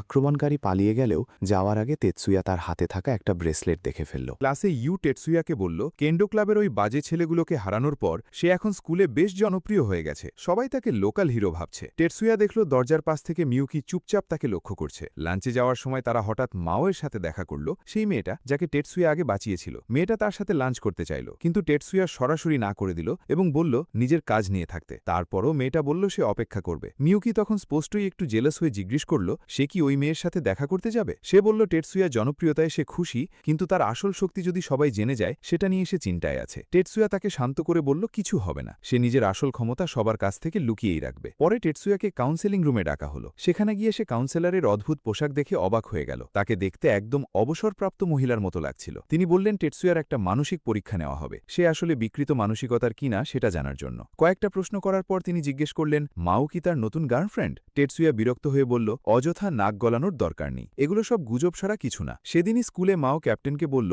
ম্যাজিক ব্যবহার করতে না পারার কারণে সবাই তাকে অনেক অপমান করে। এসব সহ্য করতে করতে সে ক্লান্ত হয়ে গেছে, তাই সে ক্লাব পরিবর্তন করতে চায়। ক্যাপ্টেন মনে করতেন টেটসুয়াই তাদের একমাত্র ভরসা, তাই তিনি মাওকে বললেন যেভাবেই হোক টেটসুয়াকে তাদের ক্লাবে আনতে হবে। সেই রাতে বাসায় টেটসুয়া মিউকিকে একটা ক্যান্টি ম্যাজিক ডিভাইস দেখালো। এরপর তারা সবাই মিলে গোপনে স্কুলে ঢুকতে শুরু করল। টেটসুয়ার মনে হচ্ছিল কিছু একটা ঠিক নেই, বিশেষ করে যখন তারা জিমনেসিয়ামের দিকে যাচ্ছিল। কয়েকদিন আগে এক ছাত্রের ওপর হামলা হয়েছিল, আর টেটসুয়ার নিশ্চিত ধারণা ছিল হামলাকারীর হাতেও ওই সংগঠনের একই ধরনের ব্রেসলেট ছিল। মিউকি জিজ্ঞেস করল অ্যান্টি ম্যাজিক গ্রুপ কি শহরটা ধ্বংস করতে চায়? টেটসুয়া বলল সম্ভাবনা কম হলেও সেটা অসম্ভব না। তখন মিউকি বলল তার পরিবারও বিষয়টা তদন্ত করছে, আর যদি তার পরিবার সরাসরি এতে জড়িয়ে পড়ে তাহলে হয়তো তাকে আবার বাড়িতে ফিরে যেতে হবে। টেটসুয়া মিউকিকে আশ্বস্ত করল যে পরিস্থিতি হাতের বাইরে যাওয়ার আগেই সে ওই গোপন সংগঠনের ব্যাপারটা সামলে ফেলবে। কয়েকদিন পর টেটসুয়া একটা নতুন টেস্টের জন্য প্রস্তুতি নিচ্ছিল। সিস্টেম চালু হওয়ার পর তার ম্যাজিক আউটপুট মাপা শুরু হলো। সে দেখল তার ম্যাজিক আউটপুট 900 মিল পার সেকেন্ডেরও বেশি, যা দেখে সে বুঝল প্র্যাকটিক্যাল স্কিল আর উন্নতি করা প্রায় অসম্ভব হয়ে গেছে। একদম হতাশ হয়ে গেল। সেদিন বিকেলে ক্যাফেটেরিয়ায় মিয়াও তার কাছে এসে বলল যদি সে তাদের ক্লাবে যোগ দেয় তাহলে তারা কোর্স 1 স্টুডেন্টদের জন্য ভালো ব্যবহারের দাবি তুলবে। কিন্তু টেটসুয়া সেটা পুরোপুরি বিশ্বাস করল না। সে মিয়াওকে জিজ্ঞেস করল আসলে সে কি পরিবর্তন চায়, পরিষ্কার করে বলতে। টেটসুয়া বলল নেবো একসময় পুরো স্কুলটাই রিফর্ম করার চেষ্টা করেছিল, কিন্তু মিয়াও নিজেই যেন কনফিউজড, আসলে কি গুরুত্বপূর্ণ সেটা বুঝতেই পারছে না। টেটসুয়া তাকে বলল তার একমাত্র ইচ্ছে হল শুধু গ্র্যাজুয়েট করা আর একটা সাধারণ শান্ত জীবনযাপন করা। পরে সেই দিনই মিয়াওয়ের গোপন গ্রুপ একটা নতুন সিস্টেম ঘোষণা করল। তারা বলল স্কুলে সমতা আনার জন্য তারা লড়াই করবে। তারা স্টুডেন্ট কাউন্সিলের সাথে আলোচনা করতে চাইল আর হুমকি দিল তাদের দাবি মানা না হলে তারা স্কুল ধ্বংসও করে দিতে পারে। টেটসুয়া আর মিউকি যখন রুমে পৌঁছল দেখল জায়গাটা পুরোপুরি শক্তভাবে সুরক্ষিত। টেটসুয়ার সঙ্গে সঙ্গে মিয়াওকে ফোন করে জানালো যে ডিসিপ্লিনারি কমিটি আলোচনার জন্য প্রস্তুত। সে এটাও বলল কাউকে গ্রেপ্তার করা হবে না। কিন্তু হঠাৎ করেই পরিস্থিতি উল্টে গেল। স্টুডেন্টরা ধরা পড়ে গেল, আর মিয়াও টেটসুয়ার এই বেইমানি দেখে একদম হতবাক হয়ে গেল। এরপর মুমি সেখানে এসে ছাত্রদের ছেড়ে দিতে নির্দেশ দিল। সে বলল মিয়াও একা একা আলোচনার শর্ত ঠিক করতে পারে না, তার সাথে অন্যদেরও থাকা দরকার। শেষে সে বলল তারা সবাই এখনও ছাত্র, আর স্টুডেন্ট কাউন্সিলই পুরো পরিস্থিতি সামলাবে। সে প্রস্তাব দিল এখনই আলোচনা শুরু করা হোক। সেদিন স্কুলে টেটসুয়া দেখল ক্যাপ্টেন মিজুকিকে তার ক্লাবে যোগ দিতে বোঝানোর চেষ্টা করছে। পরে সে বুঝল এই লোকটাই কয়েকদিন আগে তাকে আক্রমণ করেছিল। মিজুকি চলে যাওয়ার পর টেটসুয়া তাকে চিনতে পারল। সে মিয়াওয়ের গ্রুপের কেন্ডো ক্লাবের হেড, আর তারও একই ধরনের সেন্সরি স্কিল আছে। রাতে ইন্সট্রাক্টর টেটসুয়া আর মিউকিকে জানালো যে ওই ক্যাপ্টেন আসলে অ্যান্টি ম্যাজিক গ্রুপের সদস্য, যারা নিয়মিত শহরে আক্রমণ চালায়। সে এটাও বলল তার ভাই জাপানের আরেকটা কুখ্যাত অ্যান্টি ম্যাজিক ফ্যাকশনের লিডার ছিল। তারা যে ক্ষতি করতে চায়, এমনকি শহর ধ্বংসও করতে পারে, এমন সতর্কবার্তাও দিল। ডিবেটের দিন স্কুলের বাইরে কিছু রহস্যময় লোক একটা গাড়ি রেখে দ্রুত পালিয়ে গেল। কেউ কিছু বুঝে ওঠার আগেই সব হয়ে গেল। হলের ভেতরে কেন্ডো ক্লাবের প্রতিনিধি স্কুল সিস্টেমের বিরুদ্ধে অভিযোগ তুলতে শুরু করল। তার কথা ছিল স্কুলটা নাকি ম্যাজিক ব্যবহারকারীদের বেশি সুবিধে দিচ্ছে। কিন্তু মায়ুমি তাকে দেখে বলল সে ভুল বুঝছে, একটু বিভ্রান্ত ধরনের কথা বলছে। সে আরও বুঝিয়ে বলল পুরো স্কুল সিস্টেম একসাথে বদলানোর কোনো ক্ষমতা কমিটির নেই। তবে সে একটা আশ্বাস দিল কোর্স 2 এর স্টুডেন্টদের স্টুডেন্ট কাউন্সিলে যোগ দেওয়ার যে নিয়ম বাধা ছিল সেটা বদলানো হবে। এই কথা শুনে সবাই হাততালি দিতে শুরু করল। একটা দারুণ অনুপ্রেরণামূলক বক্তব্য ছিল সেটা। কিন্তু কেন্ডো ক্লাবের লোকজন বুঝে গেল তাদের জেতার শেষ সুযোগটাও এবার শেষ হয়ে গেছে। হঠাৎ করেই পুরো হল কেঁপে উঠল বিস্ফোরণে। ম্যাজিক ফ্যাকশনের কয়েকজন পালানোর চেষ্টা করছিল, কিন্তু কমিটি একদম সময় মতো তাদের ধরে ফেলল। এরপর হঠাৎ হলের ভেতর টিয়ার গ্যাস ছড়িয়ে দেওয়া হলো। চারদিকে ধোঁয়া হয়ে গেল, কিন্তু গালো দ্রুত একটা স্পেল দিয়ে সেটা আটকে বাইরে ছুঁড়ে ফেলে দিল। এর কিছুক্ষণ পর 3 জন লোক হলে ঢুকল, কিন্তু তারা ভেতরে ঢুকেই শ্বাস নিতে কষ্ট অনুভব করতে লাগল।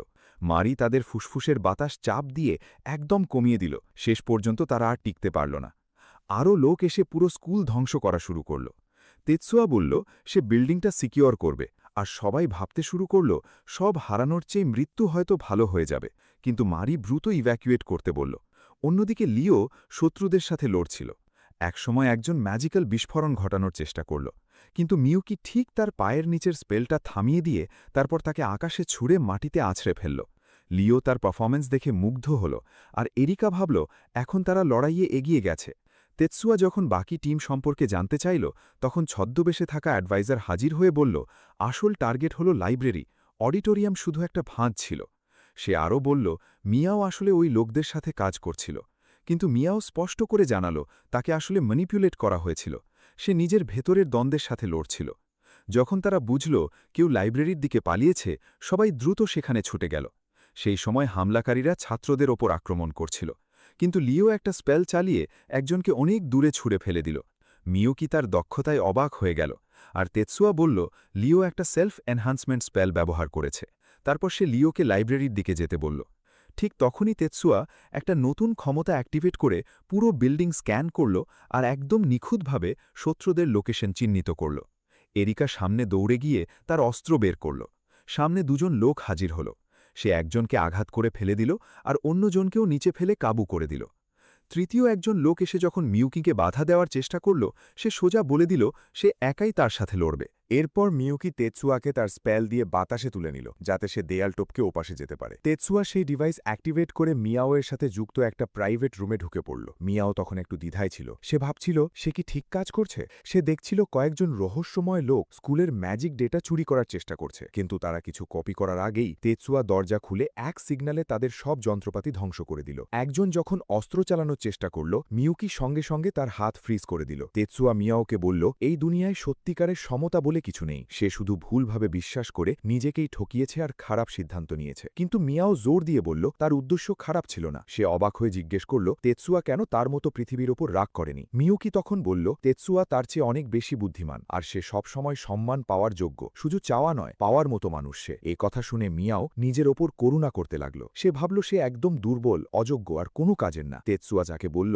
সে সবসময় নিজেকে নিচু চোখে দেখেছে আর নিজের কাজের দায়িত্ব নিতে ভয় পেয়েছে। এখনও ধাক্কা খাওয়া অবস্থায় একজন লোক চিৎকার করল। এই শব্দে মিয়াওয়ের রিং অ্যাক্টিভেট হয়ে গেল আর মিউকির ম্যাজিক ডিসরাপ্ট হয়ে গেল। কিন্তু তেতসুয়া খুব সহজেই সবাইকে কাবু করে ফেলল। সে পালানোর চেষ্টা করল। মিউকি তাকে শেষ করে দিতে চাইল, কিন্তু তেতসুয়া বলল তাকে যেতে দাও, বাইরে এরিকা আছে, সে নিজেই শেষ করবে। এরপর মিয়াও যখন বাইরে লাল চুলের এরিকার সামনে পড়ল, সে নিজের পরিচয় দিল এবং বলল সে তাকে কেংডো টুর্নামেন্টে দেখেছে। সে এটাও বলল মিয়াও এখন তার পরিবারের জন্য লজ্জা আর ব্যর্থতা হয়ে গেছে। মিয়াও পালানোর চেষ্টা করল এবং অস্ত্র ধরতে গেল, কিন্তু এরিকা বলল সে তাকে একটা শিক্ষা দেবে। সে বলল যদি সত্যিকারের চ্যালেঞ্জ চাও তাহলে অস্ত্র বদলাও। মিয়াও তলোয়ার বেছে নিল এবং বলল সে তাকে হারিয়ে শেষ করবে, কিন্তু এরিকা বলল তোমার স্বপ্নেও এটা সম্ভব না। একটা মাত্র মুভেই এরিকা তাকে মাটিতে ফেলে দিল এবং তার হাড় ভেঙে দিল। সে বলল মারি একসময় তাদের দোজো চেনই ছিল, আর ডিসিপ্লিনারি কমিটিতে থাকলেও সে এখনও শিখছে। এরপর মিয়াও অচেতন হয়ে গেলে তাকে গ্রেপ্তার করা হলো। পরে একজন কমিটির সদস্য ক্যাপ্টেনের সামনে এসে জিজ্ঞেস করল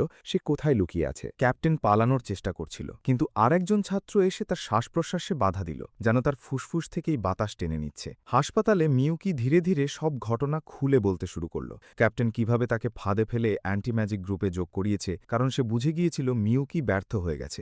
মারি তাকে বলল সে কোনো ব্যর্থ মানুষ না, সে শুধু পরিস্থিতির শিকার। তেতসুয়া বলল সে মিউকি এর অগ্রগতিতে গর্বিত, কেউ স্বীকৃতি না দিলেও সে অনেক শক্তিশালী হয়ে উঠেছে। তেতসুয়ার এই ভালো কথা শুনে মিউকি একদম ছোট বাচ্চার মতো কাঁদতে শুরু করল। শেষে তেতসুয়া ঘোষণা দিল সে অ্যান্টি ম্যাজিক গ্রুপের প্রতিটা সদস্যকে শেষ করবে। সে মিউকি, এরিকা আর লিওকে তার সাথে যোগ দিতে বলল এবং বলল সে তাদের ব্যাকআপ হিসেবে থাকবে। এরপর সে দরজা খুলতেই দেখে কাউন্সিলর দাঁড়িয়ে আছে। তাদের কথোপকথন শুনে খুব বেশি সময় লাগল না। তারা গোপন গ্রুপের অবস্থান খুঁজে বের করল। কুডোও তাদের সাথে যাওয়ার প্রস্তাব দিল, কারণ সে 10 মাস্টার ক্ল্যানের একজন সদস্য এবং মনে করছিল যে কোনো বিপদের জন্য সে প্রস্তুত। কয়েক ঘন্টা পর তারা গ্রুপের আস্তানার দিকে রওনা দিল। তেতসুয়া জোর দিল লিডারকে ধরা খুবই জরুরি। সেখানে পৌঁছে লিও গাড়ির চারপাশে একটা প্রোটেক্টিভ স্পেল দিল, তারপর তারা গেট ভেঙে ভেতরে ঢুকে পড়ল। ভেতরে ঢুকতেই টেৎসুয়া পুরো বিল্ডিং স্ক্যান করল এবং দেখল অনেক লোক তাদের জন্য অপেক্ষা করছে, কিন্তু সে একদম প্রস্তুত ছিল।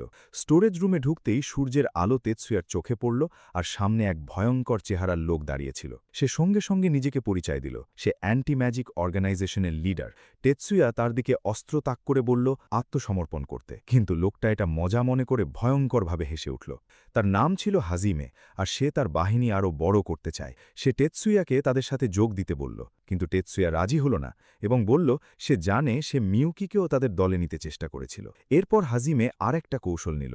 সে ছাদে তাকিয়ে তাদের মনোযোগ অন্যদিকে নিতে চেষ্টা করল এবং একটা মাইন্ড কন্ট্রোল স্পেল অ্যাক্টিভেট করল, কিন্তু টেৎসুয়া আগে থেকেই সেটা বুঝে গিয়েছিল। হাজিমে অবাক হয়ে গেল এবং ভাবল টেৎসুয়া কেন প্রভাবিত হচ্ছে না। টেৎসুয়া বলল সে শুরু থেকেই তার সব মুভমেন্ট লক্ষ্য করেছে এবং বুঝে গেছে ওই চশমাটাই আসলে একটা ফাঁদ ছিল। হাজিমে যখন দেখল তার সব ট্যাকটিক্স ফেল করেছে, তখন সে তার লোকজনকে গুলি চালানোর নির্দেশ দিল, কিন্তু তাদের রাইফেলগুলো সঙ্গে সঙ্গে ভেঙে চুরমার হয়ে গেল। হাজিমি পুরো অবাক হয়ে গেল এবং পালানোর চেষ্টা করল, কিন্তু তেৎসুয়া তার পিছু নিল। একজন লোক ছুরি দিয়ে তেৎসুয়াকে আক্রমণ করার চেষ্টা করল, কিন্তু মিউকি তাকে ফ্রিজ করে দিল। সে একদম বরফের পিলারে পরিণত হয়ে গেল। তেৎসুয়া আর মিউকি রুমে ঢোকার পর মিউকি রাগে নিজের ফ্রিজিং সিস্টেম অ্যাক্টিভেট করল এবং একে একে সবাইকে বরফের ব্লকে পরিণত করতে শুরু করল। একই সময় কুডো চারপাশ ডিফেন্ড করছিল, বাকি লোকদের খুব শক্তভাবে কাবু করে ফেলছিল। পরে তেৎসুয়া আবার স্ক্যান চালিয়ে দেখল আরও একটা শত্রু গ্রুপ আছে। তারা গুলি চালাতেই তাদের বন্দুকও ভেঙে গেল। হাজিমি অবাক হয়ে গেল যে তেৎসুয়া এখনও নিজের অস্ত্র ব্যবহার করতে পারছে। কুডো বুঝে গেল তেৎসুয়া একাই সবাইকে শেষ করে দিয়েছে। তেৎসুয়া নিশ্চিত করল যে হাজিমি আসল লিডার। মিয়াওয়ের জীবন প্রায় ধ্বংস করে দেওয়ার কথা শুনে কুডো রেগে গিয়ে হাজিমিকে শাস্তি হিসেবে একটা স্লিপ স্পেল দিয়ে ঘুম পাড়িয়ে দিল।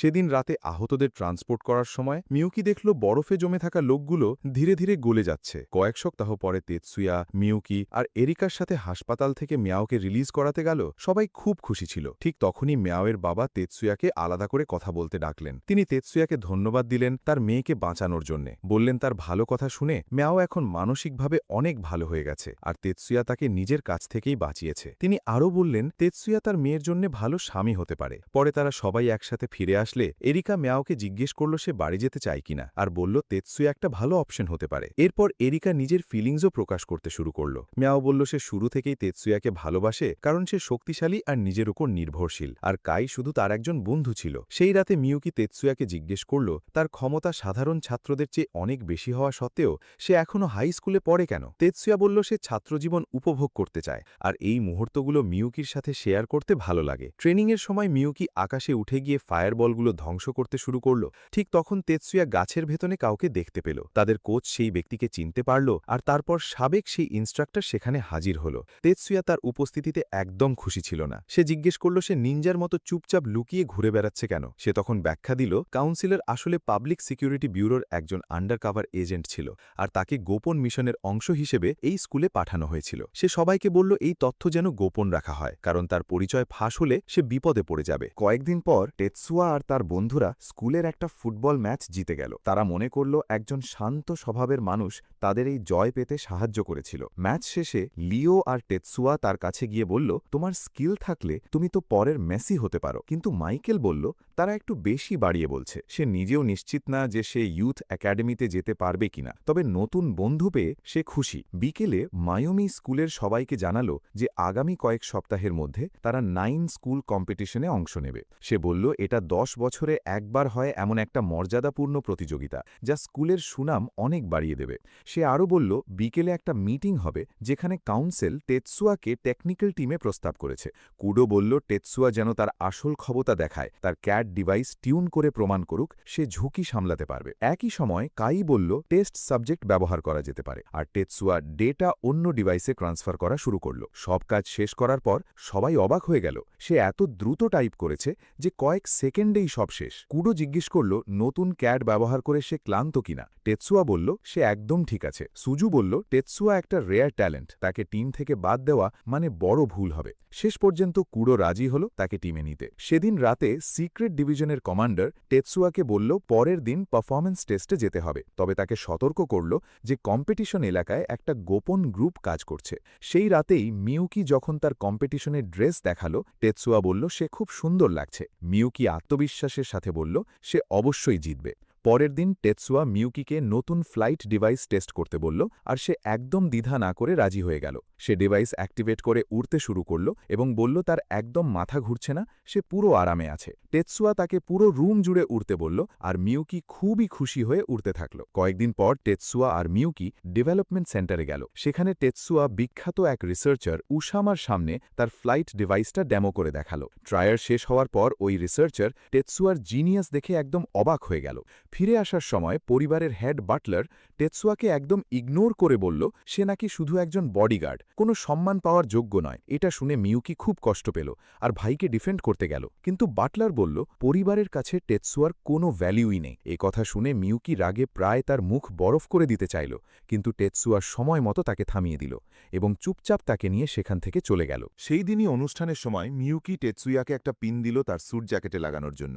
সেটা দেখেই পুরো অডিয়েন্স হাততালি দিয়ে উঠল। ইভেন্টের পরে টেতসুয়া স্কুলের স্টুডেন্টদের সামনে নিজেকে পরিচয় দিল এবং বলল সেই স্কুলের নতুন সিএডি সিস্টেম অপারেট করছে। কিন্তু কিছু মেয়ে সন্দেহ করল সে কি একসাথে সিএডি সিস্টেমের ভেতরে গভীরভাবে কাজ করতে পারবে। সেই দিনই মিজুকি বিল্ডিংয়ের ভেতরে স্পিরিটের উপস্থিতি অনুভব করল এবং সেটা ইনভেস্টিগেট করতে গেল। সে একটা ক্লাসরুমে ঢুকে দেখল মিও অনেকগুলো স্পিরিট সামন করার আনার চেষ্টা করছে, আর সেগুলো চারপাশে ভেসে বেড়াচ্ছে। ঠিক তখনই টেতসুয়া সেখানে হাজির হয়ে মিজুকিকে বাঁচিয়ে দিল এবং মিওকে বলল তার স্পেল নষ্ট করার জন্য সে দুঃখিত। সে বুঝিয়ে বলল সে না এলে ওই স্পিরিটগুলো মিজুকিকে গিলে ফেলতে পারত। মিও যখন জিজ্ঞেস করল কেন সে এই ধরনের ম্যাজিক করছে, সে বলল সে বিস্ট সামন করা শিখছে। টেতসুয়া এটা শুনে আগ্রহী হল এবং মিজুকিকে জিজ্ঞেস করল সে কি ধরনের স্পিরিট দেখেছে। মিজুকি বলল সেগুলো নীল, হালকা আর অদ্ভুত ছিল, কিন্তু খুব ভয়ঙ্কর লাগছিল। মিও সবসময় টেতসুয়াকে পছন্দ করত এবং বিশ্বাস করত যদি সে নিজে হারিয়ে যায় তাহলে টেতসুয়াও একই ক্ষমতা অর্জন করবে। কিন্তু টেতসুয়া একটা রুম চেয়ে নিল, আর মিজুকি বুঝতে পেরে সরি বলল যে সে ঢুকে পড়েছে। মিও বলল সে সবসময় টেতসুয়ার মতো ক্রিস্টাল আইস পেতে চেয়েছে এবং তার সৌন্দর্যে সে মুগ্ধ। টেতসুয়া তখন নিজের ছোট এনার্জি চার্জের কথা ভাবল এবং সিদ্ধান্ত নিল সেই কালারটা অ্যাবজর্ব করবে। পরের দিন ছাত্ররা কম্পিটিশনের জন্য বের হওয়ার প্রস্তুতি নিচ্ছিল। মায়ুমি দেরিতে এসে টেতসুয়ার কাছে সরি বলল, কিন্তু টেতসুয়া খুব একটা পাত্তা দিল না এবং বলল সে সেরিমনিতে ফ্লাই করবে। মায়ুমি ভাবছিল সে তার পাশে বসবে কিনা, কিন্তু টেতসুয়া বলল তার মুখ এত খারাপ যে সেটা তার দুঃস্বপ্ন হয়ে যাবে। বাসগুলো যখন চলে যাচ্ছিল মিউকি খুব মন খারাপ করল ভাইয়ের পাশে না থাকতে পেরে। সে ভাবতে লাগলো কেন তাদের আলাদা করে দেওয়া হলো। ট্রিপের সময় বাস ড্রাইভার হঠাৎ করে কন্ট্রোল হারিয়ে ফেলে এবং বাসটা উল্টো লেনের দিকে চলে যায়।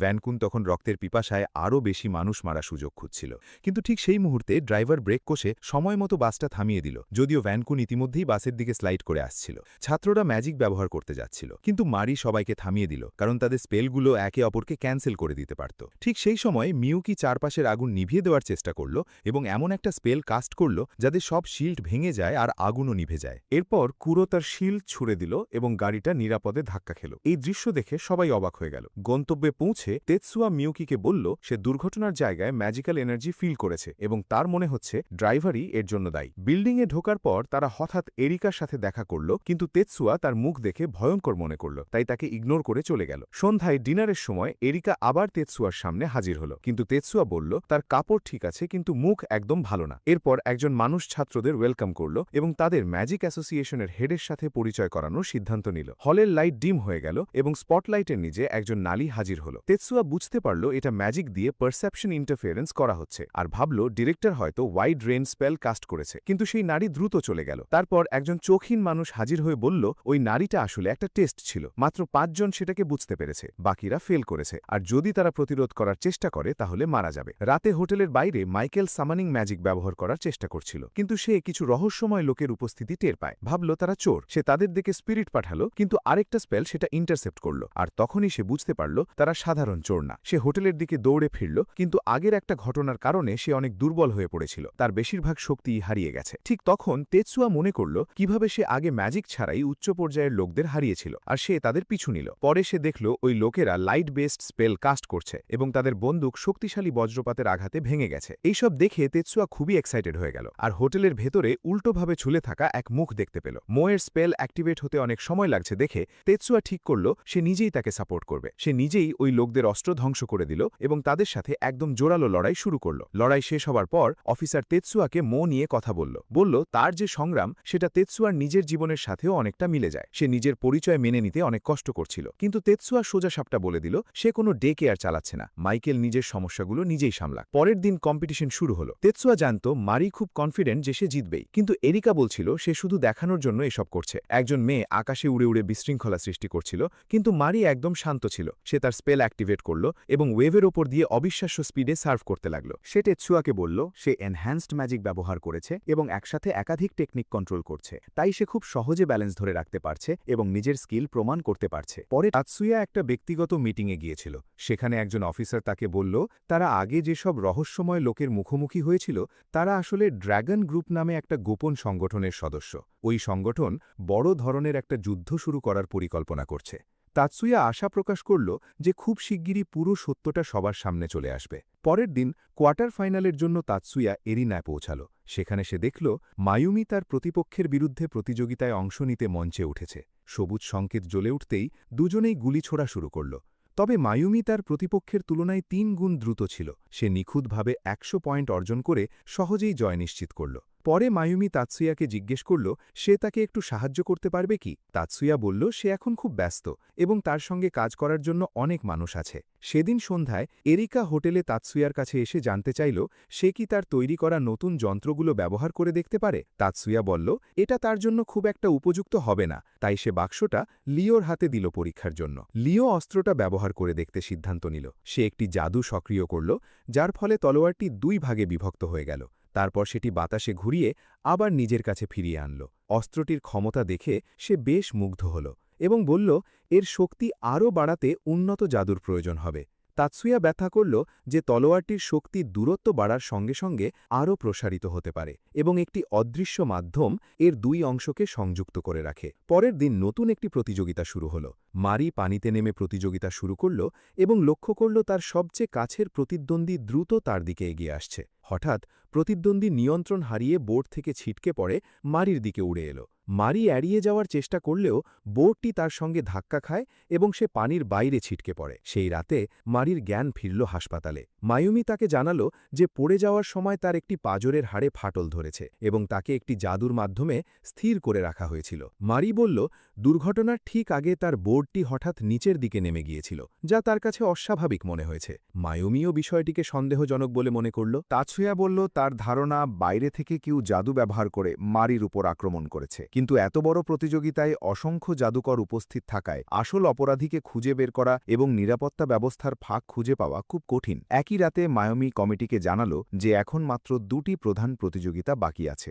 জয়ী হতে হলে এই ২টি প্রতিযোগিতাতেই সাফল্য অর্জন করতে হবে। সে জোর দিয়ে বলল এই ২টি ইভেন্টে খারাপ ফল করলে প্রথম স্থান হারানোর ঝুঁকি রয়েছে, বিশেষ করে কারণ এর মধ্যে একটি প্রতিযোগিতায় অন্যটির তুলনায় বেশি পয়েন্ট দেওয়া হয়। তারা ঠিক করল ছোটখাটো ইভেন্টগুলো নিয়ে আর সময় নষ্ট করবে না, বরং বড় প্রতিযোগিতাগুলোতেই পুরো মনোযোগ দেবে, যাতে জয়ের সম্ভাবনা বাড়ে। মুমি মিউকিকে বলল শেষ ইভেন্টে দলের সব আশা এখন তার উপরেই নির্ভর করছে। তাতসুয়াও মনে করত মিউকির জয়ের ভালো সুযোগ আছে। সে মিউকিকে বলল তুমি অবশ্যই পারবে। পরের দিন শিজুকি তার বিশেষ ইভেন্টে অংশ নিল। সে একের পর এক লক্ষ্যবস্তুতে নিখুঁতভাবে আঘাত করল এবং শেষ পর্যন্ত পুরো ১০০ পয়েন্ট অর্জন করল। ম্যাচ শেষে সুজুনে মায়ুমিকে বলল যে ছেলেদের দল আবারও হেরে গেছে, এতে তাদের হারতে থাকা দলের বদনাম আরও বেড়ে গেল। এরপর সুজুনে নিজেও প্রতিযোগিতায় নামল। সে খুব দ্রুত সব লক্ষ্যবস্তু ধ্বংস করে আরেকটি নিখুঁত ১০০ পয়েন্ট অর্জন করল। তার জয়ের পর বন্ধুরা আনন্দে তাকে অভিনন্দন জানাল। মায়ুমি তাতসুয়াকে সাহায্যের জন্য ধন্যবাদ দিল, কিন্তু তাতসুয়া বলল আসল কৃতিত্ব ছাত্রছাত্রীদের, তাই তাদেরই ধন্যবাদ দেওয়া উচিত। পরের দিন প্রতিযোগিতা শুরু হওয়ার আগে তাতসুয়ার সঙ্গে রিনায় হানোকার দেখা হল। হানোকা তাকে বলল সে তাকে সাহায্য করার জন্য এসেছে। প্রস্তুতি নিতে নিতে হানোকা জানালো সে এমন একটা কৌশল বের করেছে যা তাকে জিততে সাহায্য করবে। যেহেতু প্রতিযোগীরা একে অপরের বিরুদ্ধে সরাসরি জাদু ব্যবহার করতে পারত না, তাই সবাই চোখে সানশেড পড়েছিল। দৌড় শুরু হতেই হানোকা তার জাদু ব্যবহার করল। সে প্রতিদ্বন্দ্বীদের মুখের দিকে তীব্র আলো ফেলল, ফলে তারা ভারসাম্য হারিয়ে ফেলল। সুযোগ বুঝে হানোকা দ্রুত সামনে এগিয়ে গেল এবং সবার আগে গন্তব্যে পৌঁছে গেল। জয়ের পর সে তাতসুয়াকে তার সমর্থনের জন্য ধন্যবাদ দিল। এরপর আবেগে তার চোখে পানি চলে এলো। সে বলল জীবনে এই প্রথমবার সে সত্যিকারের সফল মনে করছে নিজেকে। সেই রাতে হোটেলে মিউকি জানতে পারল যে ছেলেদের দল আবারও হেরে গেছে। এভাবে চলতে থাকলে দলের ব্যর্থতার জন্য তাদেরই দায়ী করা হবে। এদিকে একদল রহস্যময় লোক গোপনে বসে প্রতিযোগিতার ফলাফল কিভাবে নিজেদের পক্ষে নেওয়া যায় তা নিয়ে আলোচনা করছিল। তারা ভয় পাচ্ছিল যে পরিকল্পনা ব্যর্থ হলে বড় আর্থিক ক্ষতির ক্ষতির মুখে পড়বে। কেউ কেউ সাধারণ মানুষকে বিভ্রান্ত করার কথা বললেও তাদের নেতা বলল তার চেয়ে প্রতিপক্ষ দলকেই ধ্বংস করে দেওয়া ভালো। হোটেলে মিউকি পরে তাতসুয়ার রুমে গেল। সে জানতে চাইল তাতসুয়া কেন নিজের নাম অফিসিয়াল তালিকায় নিবন্ধন করতে চায় না। তাতসুয়া উত্তর দিল, যদি বিশ্ববিদ্যালয় তার আসল পরিচয় জেনে যায় তাহলে তারা তার পরিবারের নামও জেনে ফেলবে। সে বলল, একা লড়াইয়ে সে যত শক্তিশালীই হোক না কেন, নিজের পরিবারের ওপর সে ইচ্ছামতো কর্তৃত্ব প্রতিষ্ঠা করতে পারবে না। সে আরও বলল, বর্তমান পারিবারিক প্রধান অর্থাৎ তার খালাকে সরিয়ে দিলেও হয়তো তার চেয়েও খারাপ কেউ সেই জায়গা দখল করবে। তখন তাদের সামনে মাথা নত করা ছাড়া আর কোনো উপায় থাকবে না। তাতসুয়ার কথা শুনে মিউকি তাকে আশ্বাস দিল। সে বলল, যাই ঘটুক না কেন সে সবসময় তার পাশে থাকবে এবং তাকে সমর্থন করে যাবে। পরের দিন শিজুকি তার প্রতিযোগিতার দ্বিতীয় রাউন্ডে অংশ নিল। নীল আলো জ্বলে উঠতেই ম্যাচ শুরু হলো। তার প্রতিপক্ষ নিজের পিলারগুলো রক্ষা করার জন্য একটা শিল্ড বানালো, কিন্তু শিজুকির ম্যাজিক বেশিরভাগই ধ্বংস করে দিল। প্রতিপক্ষ শিজুকির পিলার ভাঙার চেষ্টা করল, কিন্তু শিজুকি দ্রুত প্রোটেকশন স্পেল ব্যবহার করে তার বাকি পিলারগুলো রক্ষা করল এবং শেষ পর্যন্ত ম্যাচটা জিতে গেল। একই দিনে তাতসুয়া হানোকার সিএডি নিয়ে কাজ করছিল। সেই সময় হানোকার মনে ধীরে ধীরে তাতসুয়ার প্রতি অনুভূতি তৈরি হতে শুরু করল। সে মনে করল ভর্তি পরীক্ষার সময় প্রথমবার যখন তাকে দেখেছিল তখন সে ভেবেছিল এটা হয়তো মিউকি জাদু করছে। সে তখন মনে করেছিল মিউকি খুবই অসাধারণ একজন প্রতিভা। হানোকা ভাবছিল সে কি কখনো তার মতো হতে পারবে কিনা। পরে বুঝতে পারল আসলে তাতসুয়াই ছিল সেই ব্যক্তি যিনি খুব কম গতিতে শরীর নিয়ন্ত্রণ করছিলেন, যার কারণে ম্যাজিকটা এত স্মুথ আর সুন্দর লাগছিল। এরপর মায়ুমি কমিটির সদস্যদের নিয়ে সেখানে এলো। তারা বলল তারা মিউকিকে সাপোর্ট করতে এসেছে এবং সবাইকে সহযোগিতা করার অনুরোধ করল। কিছুক্ষণ পর মিউকি অ্যারিনায় উপস্থিত হল এবং নীল আলো জ্বলে উঠতেই প্রতিযোগিতা শুরু হল। তার প্রতিপক্ষ তার পিলার রক্ষা করার চেষ্টা করল, কিন্তু মিউকি আগেই তার প্রতিপক্ষের পিলারগুলোর ওপর স্পেল কাস্ট করে রেখেছিল, ফলে বেশিরভাগই ধ্বংস হয়ে গেল। প্রতিপক্ষ মেয়েটি নিজের ম্যাজিক পাওয়ার বাড়ানোর চেষ্টা করল, কিন্তু মিউকির শক্তির তুলনায় সেটা অনেক কম ছিল। শেষ পর্যন্ত মিউকি দ্রুত আইস অ্যাটাক করে পুরো ম্যাচটা শেষ করে দিল। সেদিন সন্ধ্যায় ছাত্ররা তাদের জয়ের আনন্দে উদযাপন করছিল এবং আলোচনা করছিল কিভাবে তাতসুয়া মিউকির ক্ষমতা বাড়িয়ে তাকে এত শক্তিশালী করে তুলেছে। তারা ভাবছিল সে সত্যিই অসাধারণ এবং তারা চাইছিল সেও তাদের সাহায্য করুক। তবে এক মেয়ে একটু ঈর্ষান্বিত হয়ে বলল, কেন শুধু মিউকিই সুযোগ পায়, অন্যরা কেন তাতসুয়ার সঙ্গে নিজের দক্ষতা পরীক্ষা করার সুযোগ পায় না। শিন নিজের অবস্থান হুমকির মুখে পড়ছে মনে করে রেগে গেল এবং হল থেকে বেরিয়ে যাওয়ার সিদ্ধান্ত নিল। যাওয়ার সময় সে তার বন্ধুদের বলল, পরের প্রতিযোগিতায় যে কোনোভাবেই জিততে হবে, এমনকি যদি চিটিংও করতে হয়। তার কাছে এটা ছিল একমাত্র উপায় যার মাধ্যমে সে প্রমাণ করতে পারবে তারা তাতসুয়ার চেয়ে ভালো। পরের ইভেন্ট শুরু হলে এরিকা লক্ষ্য করল সব অংশগ্রহণকারী এমন সানভাইজার পরে আছে যা এক ধরনের অন্ধ করে দেওয়া স্পেল থেকে বাঁচানোর জন্য ব্যবহার হচ্ছে। রেস শুরু হতেই এক প্রতিযোগী কর্নারে ধীর হয়ে গেল, আর সেই সুযোগে হানোকা সামনে এগিয়ে গেল এবং লিড নিয়ে নিল। পরের টার্নে হানোকা আরও দ্রুত গতি বাড়ালো। এদিকে মিউকি দেখল অন্যরা ডার্ক গ্লাস পরে আছে, যার কারণে তারা প্রতিটি বাঁকে থেমে যাচ্ছে, কিন্তু হানোকার চোখে ছিল সাধারণ গগলস, তাই সে কোনো বাধা ছাড়াই খুব দ্রুত এগিয়ে যাচ্ছিল। তাতসুয়া আগে থেকেই পুরো স্ট্র্যাটেজিটা প্ল্যান করে রেখেছিল। যখন সে ফিনিশ লাইন ক্রস করল সবাই বুঝতে পারল তার বুদ্ধিটা কতটা কাজের। রেস শেষে মায়ুমি মেয়েদের ধন্যবাদ দিল এবং বলল তারা পিলার ব্রেক ইভেন্টে দারুণ পারফর্ম করেছে এবং ফাইনালে পৌঁছে গেছে। শিজুকু বলল সে এখন নিজের টিমমেটকেই চ্যালেঞ্জ করে ফার্স্ট হতে চায়, আর মিউকিও সেই চ্যালেঞ্জটা গ্রহণ করল। পরের দিন তারা দুজনেই এরিনার দুই পাশে নিজেদের অবস্থান নিল। ম্যাচ শুরু হতেই মিউকি হেলফায়ার স্পেল ছাড়ল, কিন্তু শিজুকু সাথে সাথে নিজের পিলার রক্ষা করার স্পেল ব্যবহার করল। তারপর সে বুঝল জেতার জন্য কৌশল একটু বদলাতে হবে। এই সময় তাতসুয়া একটু এক্সাইটেড হয়ে মো আর লিওকে নিজের টিমে নিল। ম্যাচ শুরু হতেই তাতসুয়া এমন একটা স্পেল ছাড়ল যা শত্রুর সামনে গিয়ে তাকে দুর্বল করে দিল, ফলে সে সহজেই অ্যাটাকের জন্য ওপেন হয়ে গেল। মারি তখন মনে করল এই স্পেলটাই তো সেই দিন তাতসুয়া ব্যবহার করেছিল যখন হাইওয়েতে একটা ট্রাক তাদের বাসের দিকে আসছিল আর সে সেটাকে থামিয়েছিল। সে ভাবল তাহলে কি সেই দিন তাতসুয়াই তাদের বাঁচিয়েছিল। অন্যদিকে তাতসুয়া শত্রুর ব্লক খুলে দ্রুত বেরিয়ে গেল এবং অ্যালার্ম এড়িয়ে গেল। এদিকে শত্রু লিওর কাছে পৌঁছে গেল আর লিও নিচ থেকে তাকে শ্যুট করার চেষ্টা করল। জঙ্গলের ভেতরে মো একজন শত্রুর ওপর শক্তিশালী ওয়েভ অ্যাটাক ছাড়ল আর সেই লোকটা একদমই গায়েব হয়ে গেল। তাতসুয়া গাছের মধ্যে দৌড়াতে দৌড়াতে নিজের স্পেল অ্যাক্টিভ করল এবং গাছ থেকে গাছে লাফিয়ে এগোতে লাগল। শেষ শত্রু যখন যুদ্ধস্থলে এলো তাতসুয়া তার ওপর উইকেনিং স্পেল ব্যবহার করল এবং ম্যাচটা নিজের দলে নিয়ে নিল। তার টিমমেটরা তার স্কিল দেখে পুরো অবাক হয়ে গেল। পরের ম্যাচে মো স্টেলথ স্পেল ব্যবহার করে শত্রুর ব্লক খুঁজে বের করল। তাতসুয়া দ্রুত সেখানে গিয়ে নিচের পাথরে ফায়ার করল এবং শত্রুর আক্রমণ খুব অল্পে এড়িয়ে গেল। লিও নিজের দিকটা ডিফেন্ড করতে পেরেছিল। সে প্রতিপক্ষকে ব্লেড দিয়ে আঘাত করল, কিন্তু তখনই বেল বেজে উঠল এবং দ্বিতীয় রাউন্ড শুরু হল। দ্বিতীয় ম্যাচে মাসাকির দিকে বড় বড় পাথর ছোড়া হলো, কিন্তু সে স্পেল দিয়ে সেগুলো ধরে ধ্বংস ধ্বংস করে দিল। প্রতিপক্ষ টিম ধীরে ধীরে ভেঙে পড়ছিল। তারা আরও পাথর ছুড়ল কিন্তু ওভারল্যাপিং ব্যারিয়ার সব ভেঙে দিল। শত্রুরা দ্রুত জিততে চাইছিল কিন্তু মাসাকি শক্তিশালী স্পেল দিয়ে পাল্টা আক্রমণ করল। তবু তারা হাল ছাড়ল না। নতুন স্পেল চালু করে ঝড়ের মতো আক্রমণ নামালো। মাসাকি সব ধ্বংস করে তাদের উড়িয়ে দিল। শেষে তাতসুয়া নিশ্চিত ছিল যে মাসাকি আর শিনাঙ্কি ফাইনালে যাবে, কারণ তাদের জয়ের দারুণ সুযোগ আছে।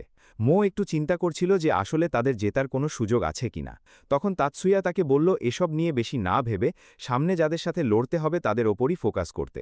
মাউন্টেন ম্যাচ শুরু হলে তাতসুয়া একটা শত্রুকে পানির দিকে টেনে নিয়ে গেল। তারপর জঙ্গলের ভেতর দিয়ে দৌড়ে গিয়ে তাদের পাথরের ওপর ফায়ার করল। এদিকে মো নিজের সিএডি সফটওয়্যারে কোড ইনপুট দিয়ে ম্যাচটা জিতে নিল। সেদিন সন্ধ্যায় তাতসুয়া ইন্টেলিজেন্স অ্যাডভাইজারের সাথে দেখা করল এবং তাকে বলল গত রাতে যারা হোটেলে আক্রমণ করার চেষ্টা করেছিল সেই গ্যাংটা কোথায় আছে সেটা জানাতে। এটা শুনে সে খুব অবাক হয়ে গেল এবং জিজ্ঞেস করল সে কিভাবে তাদের গোপন নাম জানে। তাতসুয়া বলল এটা তার জানার দরকার নেই। সে পরিষ্কার করে বলল তারা আবার তার টিমকে আক্রমণ করার আগে তাদের সবাইকে শেষ করে দিতে চায়। কিন্তু অ্যাডভাইজার তাকে এমনভাবে তাকালো যেন সে তাতসুয়াকে খুব পছন্দ করে ফেলেছে। তখন তাতসুয়া তাকে রেগে বলে দিল তোমার ওই বিচ্ছিমুখ আমার সামনে থেকে সরাও। অন্যদিকে মাসাকি আর শিনাঙ্কি খুব খুশি ছিল কারণ ফাইনালটা এবার ওপেন ফিল্ডে হবে। মাসাকি বলল তারা কি অবশেষে তাতসুয়ার মুখোমুখি হবে যেটা তারা সব সময় চেয়েছিল। শিনাঙ্কি বলল এখন আর কোনো উপায় নেই, লড়াই করতেই হবে।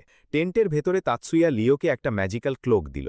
সে বুঝিয়ে বলল এতে প্রোটেক্টিভ সার্কেল আছে যা তাকে স্পেল কাস্ট করতে সাহায্য করবে এবং শিনাঙ্কির বুলেট থেকে বাঁচাবে। সে নিশ্চিত করল এটা পুরোপুরি লিগ্যাল। পরের দিন প্রস্তুতির সময় তাতসুয়া ভাবছিল তার টিম সত্যিই জিততে পারবে কিনা, আর সে কি সত্যিই মাসাকি আর শিনোর মুখোমুখি হতে পারবে। মিউকি এসে আত্মবিশ্বাসের সাথে বলল সে কখনোই হারবে না। এমনকি সে হুমকি দিয়ে বলল যদি সে হারে তাহলে সে তার চোখ উপড়ে ফেলবে। মিজুকি লক্ষ্য করল মোর চারপাশে কিছু স্পিরিট ঘুরছে এবং সে মনে করল তার শক্তি আবার ফিরে আসছে। স্টেডিয়ামে দর্শকে ভরে গেলে অ্যালার্ম বেজে ম্যাচ শুরু হলো। মাসাকি স্পেল ছাড়ল কিন্তু তাতসুয়ার সঙ্গে সঙ্গে সেটা ধ্বংস করে দিল। মাসাকি বারবার স্পেল ছাড়তে থাকল আর তাতসুয়া একটার পর একটা ভেঙে দিচ্ছিল কোনো দেরি ছাড়াই। তার বুলেট মাসাকির ব্যারিয়ারে আটকে যাচ্ছিল কিন্তু দুজনেই একটানা আক্রমণ চালিয়ে যাচ্ছিল যেন গুলি কখনো শেষ হবে না। তারা তাদের স্ট্র্যাটেজি মেনে চলল এবং ব্যাকআপদের বলল মনোলিথ সিকিওর করতে। তাতসুয়া হঠাৎ মাসাকির দিকে ঝাঁপিয়ে পড়ে ধারাবাহিক আক্রমণ চালালো। তারা খুব কষ্টে অদৃশ্য বুলেটগুলো এড়িয়ে গেল। তারপর মাটিতে একটা ফাঁকা গর্ত দেখতে পেয়ে তারা তাদের রহস্যময় চোখ সক্রিয় করল। তাতসুয়া যখন অনুভব করল মাসাকি স্পেল তাকে ঘিরে ফেলছে তখনও সে পিছু হটেনি এবং পাল্টা আক্রমণ করল। ঠিক তখনই শিনাঙ্কি তাতসুয়ার দিকে ঝাঁপ দিল কিন্তু লিও মাঝপথে তাকে থামিয়ে দিল। শিনাঙ্কি যখন স্পেল কাস্ট করার চেষ্টা করছিল তখন লিও হাত তুলে তাকে আঘাত করার চেষ্টা করল কিন্তু শিনাঙ্কি সেটা এড়িয়ে গেল। সে বুঝে গেল লিওর ইনভিজিবল বুলেট ওই ক্লোক ভেদ করতে পারবে না, তাই সে একটা ডিফেন্সিভ স্পেল ব্যবহার করল বিস্ফোরণ থেকে বাঁচার জন্য। সে যখন নতুন স্পেল তৈরি করছিল ঠিক তখনই মো হঠাৎ জেনজুৎসু ব্যবহার করে তার সামনে এসে হাজির হল। শিনাঙ্কি তাকে আঘাত করতেই হঠাৎ তার মুখের সামনে একটা বিস্ফোরণ হয়ে গেল। পরে শিনাঙ্কি বুঝতে পারল মাসাকি আসলে ইনভিজিবল বুলেট ছুড়েছিল তার দিকে, তাই সে দ্রুত একটা স্পেল ব্যবহার করে মোকে মাটিতে চেপে ধরল। তাতসুয়া তখন আক্রমণ শুরু করল কিন্তু মাসাকি হঠাৎ তার স্পেল আরও শক্তিশালী করে ফেলল, এমনকি ম্যাচের নিয়ম ভেঙেও নিজের আক্রমণ বাড়িয়ে দিল। তাতসুয়া বুঝে গেল এভাবে চললে সে বাঁচবে না, তাই সে এক এক করে তাদের দিকে ফায়ার করতে শুরু করল। মাঝ আকাশে রিলোড করার সময় সে মাঠে গড়িয়ে পড়ল আর চারপাশে ইনভিজিবল বুলেটগুলো বিস্ফোরিত হতে লাগল। ছাত্ররা হতভম্ব হয়ে দেখল তাতসুয়া পড়ে গেছে। মাসাকি বুঝতে পারল তাতসুয়া গুরুতর আহত হয়েছে। সিস্টেম দেখালো তার পাঁজরের হাড় ভেঙে গেছে এবং লিভারে ক্ষতি হয়েছে, তার ফাইটিং ক্যাপাসিটি অনেক কমে গেছে। কিন্তু সাথে সাথে বলা হলো তার স্বয়ংক্রিয় রিকাভারি শুরু হয়েছে। ঠিক সেই মুহূর্তে তাতসুয়া উঠে এসে মাসাকির পাশে দাঁড়াল আর মাসাকি তখনও শকে ছিল। তাতসুয়া আঙুল ফোটাল আর সেই শব্দ পুরো অ্যারিনায় প্রতিধ্বনিত হল। এতে মাসাকির কানের পর্দা ফেটে গেল এবং সে অজ্ঞান হয়ে পড়ল। তাতসুয়াও আহত ছিল, তাই সে খোলা মাঠেই রেস্ট নিয়ে নিজেকে রিকাভার করার সিদ্ধান্ত নিল। অন্যদিকে শিনাঙ্কি মাসাকির হাড় দেখে পুরো হতভম্ব হয়ে গেল। কাছ থেকে অ্যাটাক আসছে বুঝতে পেরে সে খুব অল্পের জন্য এক লাইটনিং স্ট্রাইক এড়িয়ে গেল। মো তাকে দেখে খুব খুশি হল। মাসাকিকে সরিয়ে নেওয়ার পর সে সিদ্ধান্ত নিল যত কষ্টই হোক শিনাঙ্কিকে এখনই হারাতে হবে। সে নিজের ক্লোন ব্যবহার করে জেনজুৎসু চালু করল এবং এক শক্তিশালী স্পেল ছাড়ল যার ফলে মাটি থেকে বিশাল বড় বড় পাথর উঠে আসতে লাগল। শিনাঙ্কি পালানোর চেষ্টা করল কিন্তু পালাতে গিয়ে তার গায়ে আগুন ধরে গেল। সে কোনোভাবে নিজেকে ছাড়িয়ে নিল কিন্তু ঠিক তখনই উপর থেকে একটা লাইটনিং বোল্ট এসে তাকে নিচে ফেলে দিল। মো ভাবল তারা জিতে গেছে। গেছে। কিন্তু হঠাৎ শিনানকি আবার ফিরে এসে এমন এক বিশাল বিস্ফোরণ ঘটালো যে মো প্রায় মারা যাচ্ছিল। সৌভাগ্যবশত একটা ব্যারিয়ার তাকে সেই বিস্ফোরণ থেকে বাঁচিয়ে দিল। যখন সে চোখ খুলল, দেখল শিনানকি মাটিতে পড়ে আছে। এভাবেই তারা শেষ পর্যন্ত বিজয় নিশ্চিত করল। টেন্টের ভেতরে কমিটি এই জয়ে খুব খুশি হয়ে গেল, আর মায়োমি তাতসুয়ার অসাধারণ দক্ষতায় গভীরভাবে মুগ্ধ হল। রিনায় ছাত্ররা জয়ী দলের জন্য চিৎকার করতে লাগল, আর মিয়োকি ছিল সবচেয়ে বেশি খুশি। একই সময়ে আরেকটি মিটিংয়ে সেই রহস্যময় লোকেরা বুঝতে পারল তাদের দলের জেতার আর তেমন কোনো সুযোগ নেই। তারা ভাবছিল এই প্রতিযোগিতা থামানোর সবচেয়ে ভালো উপায় হল পুরো কম্পিটিশনটাই ধ্বংস করে দেওয়া। তাদের মধ্যে একজন বলল, ক্যাম্পে থাকা তাতসুয়া আর তার বন্ধুদের শেষ করে দিলেই সব সমস্যার সমাধান হয়ে যাবে। প্রতিযোগিতা শুরু হওয়ার আগে মিউকি একটু চিন্তায় পড়ে গেল, আবারও কি তাদের ওপর আক্রমণ হবে? কিন্তু তাতসুয়া তাকে শান্ত করে বলল, চিন্তা করো না, আমি সব সময় তোমাকে প্রোটেক্ট করব। সকালে প্রতিযোগিতা শুরু হলে মেয়েরা স্পেল অ্যাক্টিভ করে আকাশে উড়ে গেল, যাতে গেমটা আরও ভালোভাবে দেখা যায়। মিউকির টিমমেট তার হার্ট স্পেল ব্যবহার করার চেষ্টা করল, কিন্তু সে ব্যর্থ হল। মিউকি তখন তার ভুলটা পরিষ্কারভাবে বুঝতে পারল। হঠাৎ মেয়েটা পানির দিকে পড়ে যেতে লাগল, কিন্তু একজন অফিসিয়াল দ্রুত তাকে বাঁচিয়ে ফেলল। তাতসুয়া তখন প্রশ্ন করল, ঠিক কি ভুলের কারণে এমন হলো? ঠিক তখনই তার ফোনে কল এলো। মিজুকি জানালো সে মেয়েটার ভেতরে একটা সোল এক্সপ্লোশন দেখতে পেয়েছে। এটা শুনে তাতসুয়া বুঝে গেল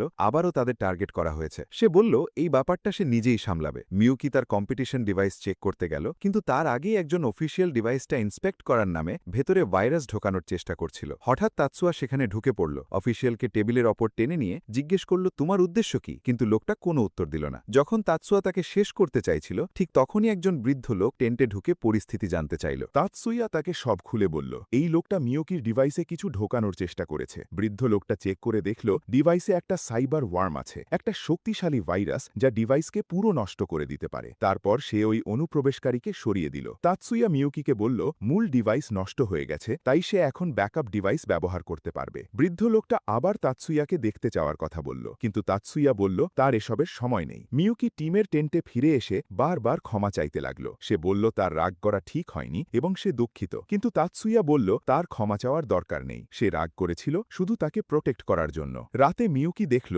লিডার বোর্ডে সে একটু একটু করে উন্নতি করছে। সে তাতসুয়াকে জিজ্ঞেস করল সে কি ফ্লাইং ডিভাইসটা ব্যবহার করতে পারবে। নতুন রাউন্ড শুরু হলে মেয়েরা আবার আকাশে উড়ে গেল। কিছুক্ষণ পর মিয়োকি নতুন একটা স্পেল অ্যাক্টিভ করে সবার সামনে এগিয়ে গেল। সবাই অবাক হয়ে ভাবতে লাগল সে এই স্কিলটা কিভাবে শিখল, কিন্তু সে লাইট কেটে আরও উপরে উঠে দ্রুত উড়ে যেতে লাগল। রাউন্ড শেষ হওয়ার সময় পর্যন্ত সে স্কোর বোর্ডে বেশ ভালো লিড নিয়ে নিয়েছিল। তাতসুয়া তার এই সাফল্যে খুবই খুশি ছিল। ড্র্যাগন বেসে থাকা গ্যাং বুঝতে পারল তাদের নতুন প্ল্যানও ফেল করেছে। তখন তারা সিদ্ধান্ত নিল এবার পুরো প্রতিযোগিতাটাই ধ্বংস করে দেওয়াই সবচেয়ে ভালো উপায়। তারা একজন লোককে পাঠালো। সে এরিনায় পৌঁছে এক প্রতিযোগীর ওপর আক্রমণ করার চেষ্টা করল, কিন্তু সেই প্রতিযোগী তাকে ধরে ফেলে কাঠামো থেকে ছুঁড়ে ফেলে দিল। তবুও সে তার স্পেল অ্যাক্টিভ করে মাটিতে গড়িয়ে পড়ে বেঁচে গেল। একজন তরুণ নিচে নেমে এসে তার পরিচয় জানতে চাইলে সে অবাক হয়ে দেখল ওই প্রতিযোগী হয়তো কোনো রোবট হতে পারে। এরপর আরেকজন লোক এসে বলল তাকে কি মিস্টার রোবট বলে ডাকবো, এতে আমাদের আক্রমণের সুবিধা হবে। লোকটা আবার আঘাত করার চেষ্টা করল, কিন্তু প্রতিযোগী তাকে স্পেল দিয়ে পিছনে ঠেলে দিল এবং তার পার্টনারকেও একই কাজ করতে বলল। ঠিক তখনই তারা ইলেকট্রিক নিডল দিয়ে তাকে মাটিতে চেপে ধরল, যাতে ওপরের এজেন্ট তার মিশন শেষ করতে পারে। সেই রাতে এরিনায় মিউকি তার স্পেল অ্যাক্টিভ করে লাইটগুলো বন্ধ করতে শুরু করল এবং সময় শেষ করে দিল। সে বুঝতে পারল অন্য মেয়েরাও একই কাজ করছে। সে আবার ফ্লাইং স্পেল ব্যবহার করে লাইটের মধ্যে দিয়ে দ্রুত এগিয়ে যেতে লাগল। কিছুক্ষণ পর এক মেয়ে ম্যাজিক শেষ হয়ে যাওয়ায় নিচে নামতে বাধ্য হল, কিন্তু মিউকি থামল না। সে জয়ের পথে এগিয়ে যেতে থাকল। সেই রাতে হোটেলে মেয়েরা তাদের জয় উদযাপন করল, আর এরিকা ভাবছিল তারা কি দ্বিতীয় টার্গেট এমব্লেমটাও জিততে পারবে। পার্কিং লটে কনসালটেন্ট তাতসুয়াকে ড্র্যাগন সম্পর্কিত সব ডেটা হস্তান্তর করল। যাওয়ার সময় সে বলল সে এখন তাদের খুঁজে বের করতে যাচ্ছে। এজেন্ট গাড়িতে উঠে বলল সে শেষ পর্যন্ত গ্যাংটার অবস্থান খুঁজে পেয়েছে এবং নিজের জন্মদিন উপলক্ষে সে সিকিউরিটিজ অ্যান্ড এক্সচেঞ্জ কমিশনে একজন এজেন্ট পাঠাবে। এরপর এক রহস্যময় লোক উপস্থিত হয়ে লিডারকে বলল তাতসুয়াকে তার ক্ল্যানে নেওয়া উচিত, কারণ সে একজন আউটকাস্ট। সে আরও বলল সে ছোটবেলায় তাতসুয়ার মা আর খালাকে ট্রেনিং দিয়েছিল এবং এখন তাকেও ট্রেন করতে চায়। তার মতে ইয়াতসু ফ্যামিলির সাথে থাকলে তাতসুয়া এত শক্তিশালী হবে যে তারা 10টা বড় ক্ল্যানও নিয়ন্ত্রণ করতে পারবে। এদিকে তাতসুয়া শহরে পৌঁছে ইনফরমেন্টের দিকে এগিয়ে যেতে শুরু করল। রহস্যময় লোকগুলো ভাবছিল কিভাবে তাতসুয়াকে সরিয়ে দেওয়া যায়, কারণ সে এখন তাদের জন্য বড় সমস্যা হয়ে দাঁড়িয়েছে। অন্যদিকে তাতসুয়া ছাদের উপর দাঁড়িয়ে তাদের জন্য অপেক্ষা করছিল। সে যখন গুলি চালালো তখন একজন লোক সাথে সাথে অজ্ঞান হয়ে পড়ে গেল।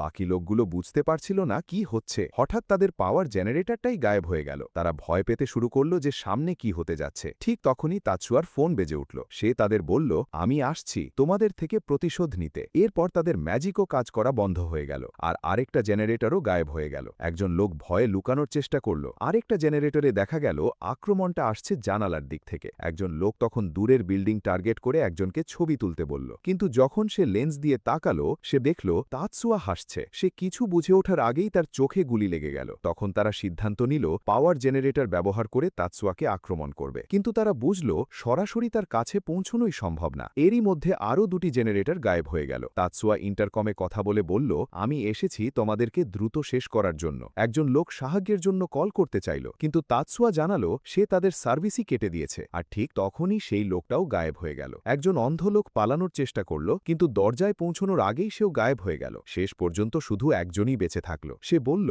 সে এখন সব ছেড়ে দিচ্ছে এবং খ্রিস্টের অনুসারী হবে। তাতসুয়া বলল এটা তো সব পাপের সবচেয়ে প্রিয় অজুহাত। সে আরও বলল পুরো গ্যাংকে জাপান থেকে বের করে দেবে, কিন্তু তাতসুয়া সেটা মানল না। সে বলল আসল সিদ্ধান্ত নিতে পারে শুধু তাদের লিডার। লোকটা বলল তাতসুয়া চাইলে লিডারের সাথে কথা বলতে পারে। তাতসুয়া লিডারের নাম জানতে পারল। সে ছিল রিচার্ডের ছেলে, সমাজে পরিচিত একজন ব্যক্তি। তাতসুয়া ভাবল আজকে সে ভিলেন প্রোটাগনিস্ট হবে আর আরেকজনকে শেষ করে দিল। লোকটা জিজ্ঞেস করল কেন সে তাদের মারছে, তারা তো কোনো ছাত্রকে আঘাত করেনি। তাতসুয়া বলল সে ভিলেনের মতোই খেলবে। সে আরও বলল তারা তার বোনকে বের করে দিয়ে তার সাথে অন্যায় করেছে, আর এই গ্যাংয়ের কাজই তার ভেতরের রাগ জাগিয়ে তুলেছে, তাই সে এখন প্রতিশোধ নিতে এসেছে। পরের দিন কুডো আর তার টিম নতুন লিঙ্কড কোড রাউন্ড শুরু করল এবং বিদ্যুৎ ব্যবহার করে শত্রুদের মাটিতে ফেলে দিল। অ্যালার্ম বেজে উঠল আর সবাই বুঝে গেল কুডোর টিম তাদের প্রতিযোগিতা জিতে গেছে। মিউকি দেখল নতুন রাউন্ডে কুডো মইসের সাথে খেলছে, আর সে এমন এক অদম্য শিল্ড ব্যবহার করছে যে শত্রুরা কিছুই করতে পারছে না, একদম বাচ্চাদের মতো ছুড়ে ফেলছে।